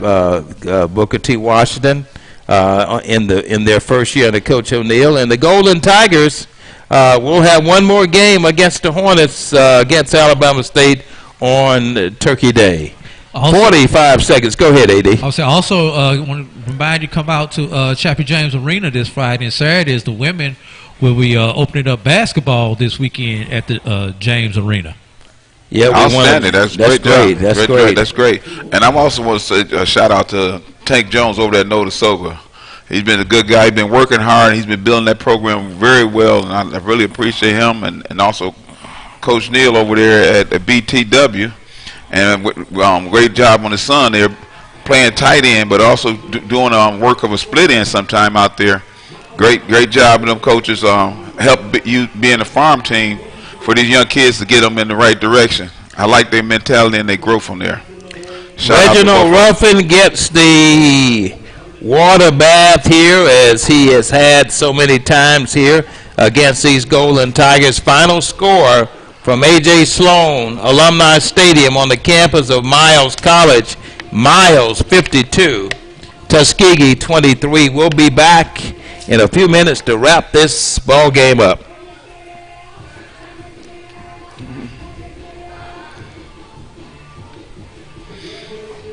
From novice to aficionado, find yourself here. high quality cigars plus personal customer service. Slow Burn is Waco's only mobile cigar lounge, featuring a meticulous, curated collection of premium cigars. Visit our website, www.slowburnwaco.com. That's www.slowburnwaco.com. Sugar Chateau Desserts is a specialty bakery located in the Charlotte, North Carolina metro area. We will create delicious and one-of-a-kind treats for any occasion. Sugar Chateau is currently shipping cakes in a jar, offering a variety of different flavors in a single-serve container that can help you celebrate in accordance with social distancing. Place your orders today by calling 803-526-7895 or visiting sugarchateaudesserts.com.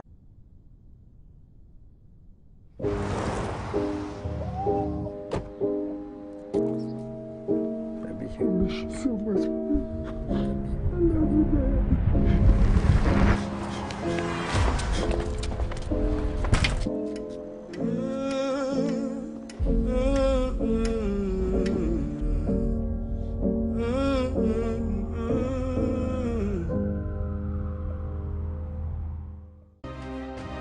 Here at Tuskegee University, some of our historical figures like Booker T. Washington, George Washington Carver, those are some of the people that created or started that Tuskegee experience.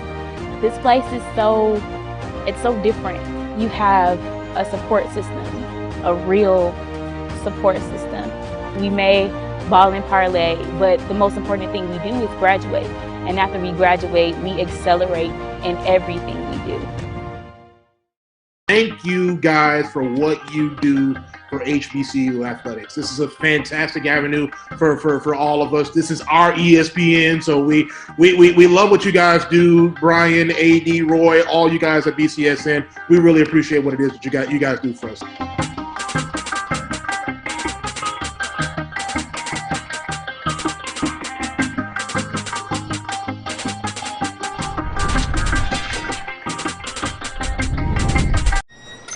Can I get the now bar, please? $1. Have a good one. Got it. Hey, what's going on? Hey. Let me get a now bar. Sure. $1. Appreciate you. Got it.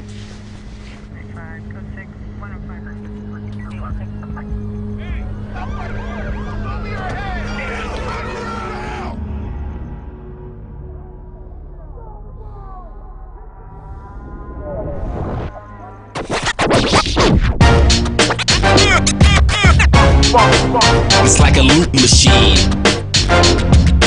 All around town, people trying to get down. When times get dark.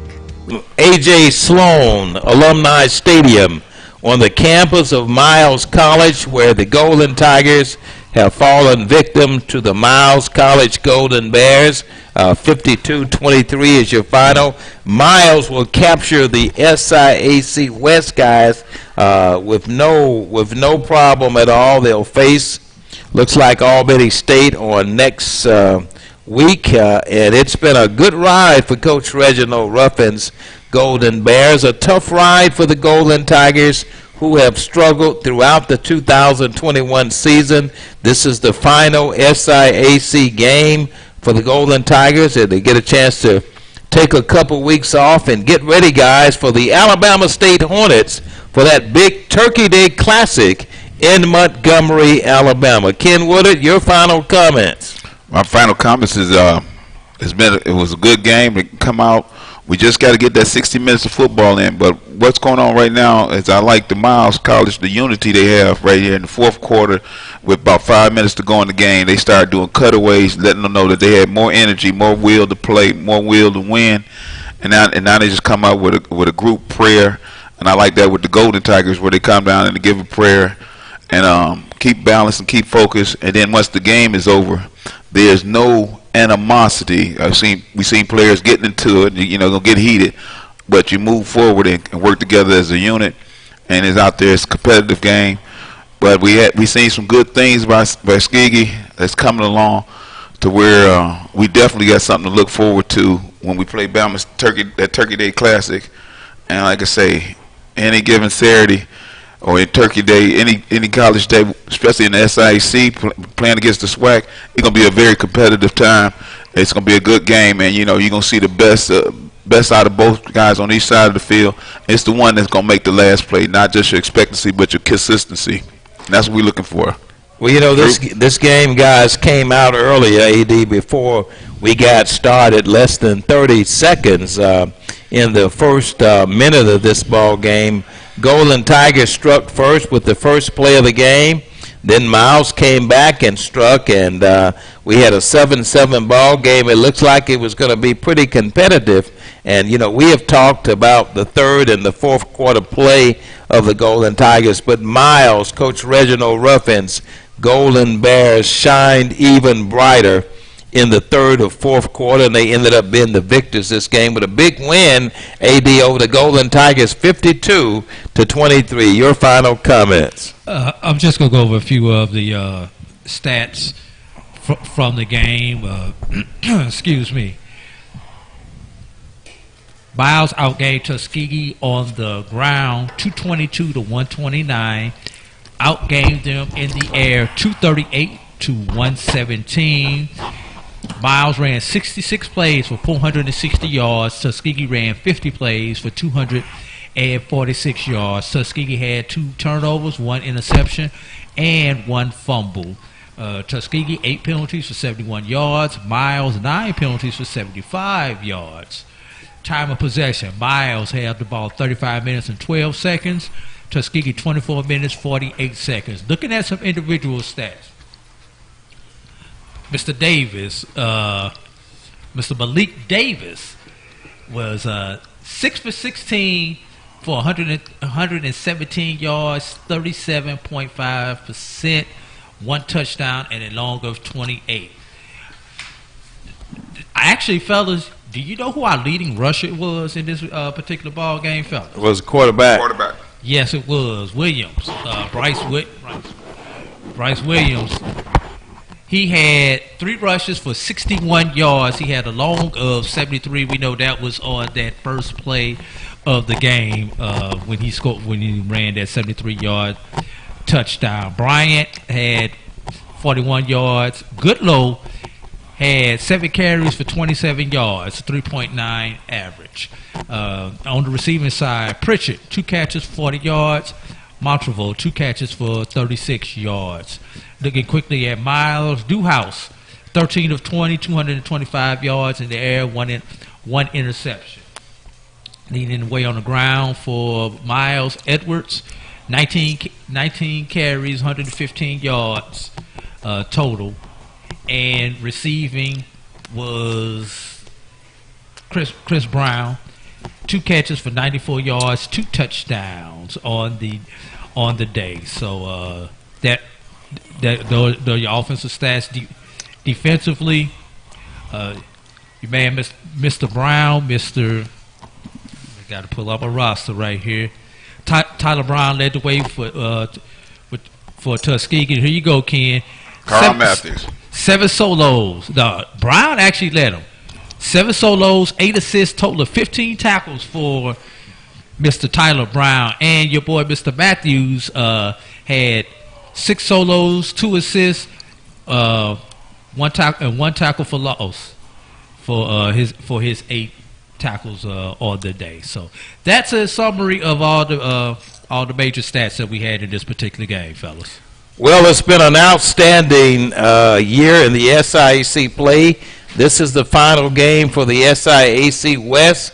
Miles clinches the SIAC Western Division Championship. They'll face Albany State here next week, here at A.J. Sloan Alumni Stadium. For Ken Woodard and A.D. Drew, I'm Frank Lee. Final score from Miles, 52. Miles, Tuskegee, 23. We've had a good time this year so far on the Tuskegee Digital Network. Everyone have a wonderful afternoon. We'll see you in about 2 weeks for the Turkey Day Classic as the Golden Tigers and the Alabama State University Hornets do battle in Montgomery on Turkey Day. Football, baby. Holla.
This is the BCSN Pod Zone, your place for the news, views, and conversations about all things related to HBCU athletics. Hear the BCSN Sports Wrap, Dr. Cavill's Inside the HBCU Sports Lab, Knights of the Round Table, the pregame show, the Carlos Brown Show, the ONG Strike Zone, and more in one place.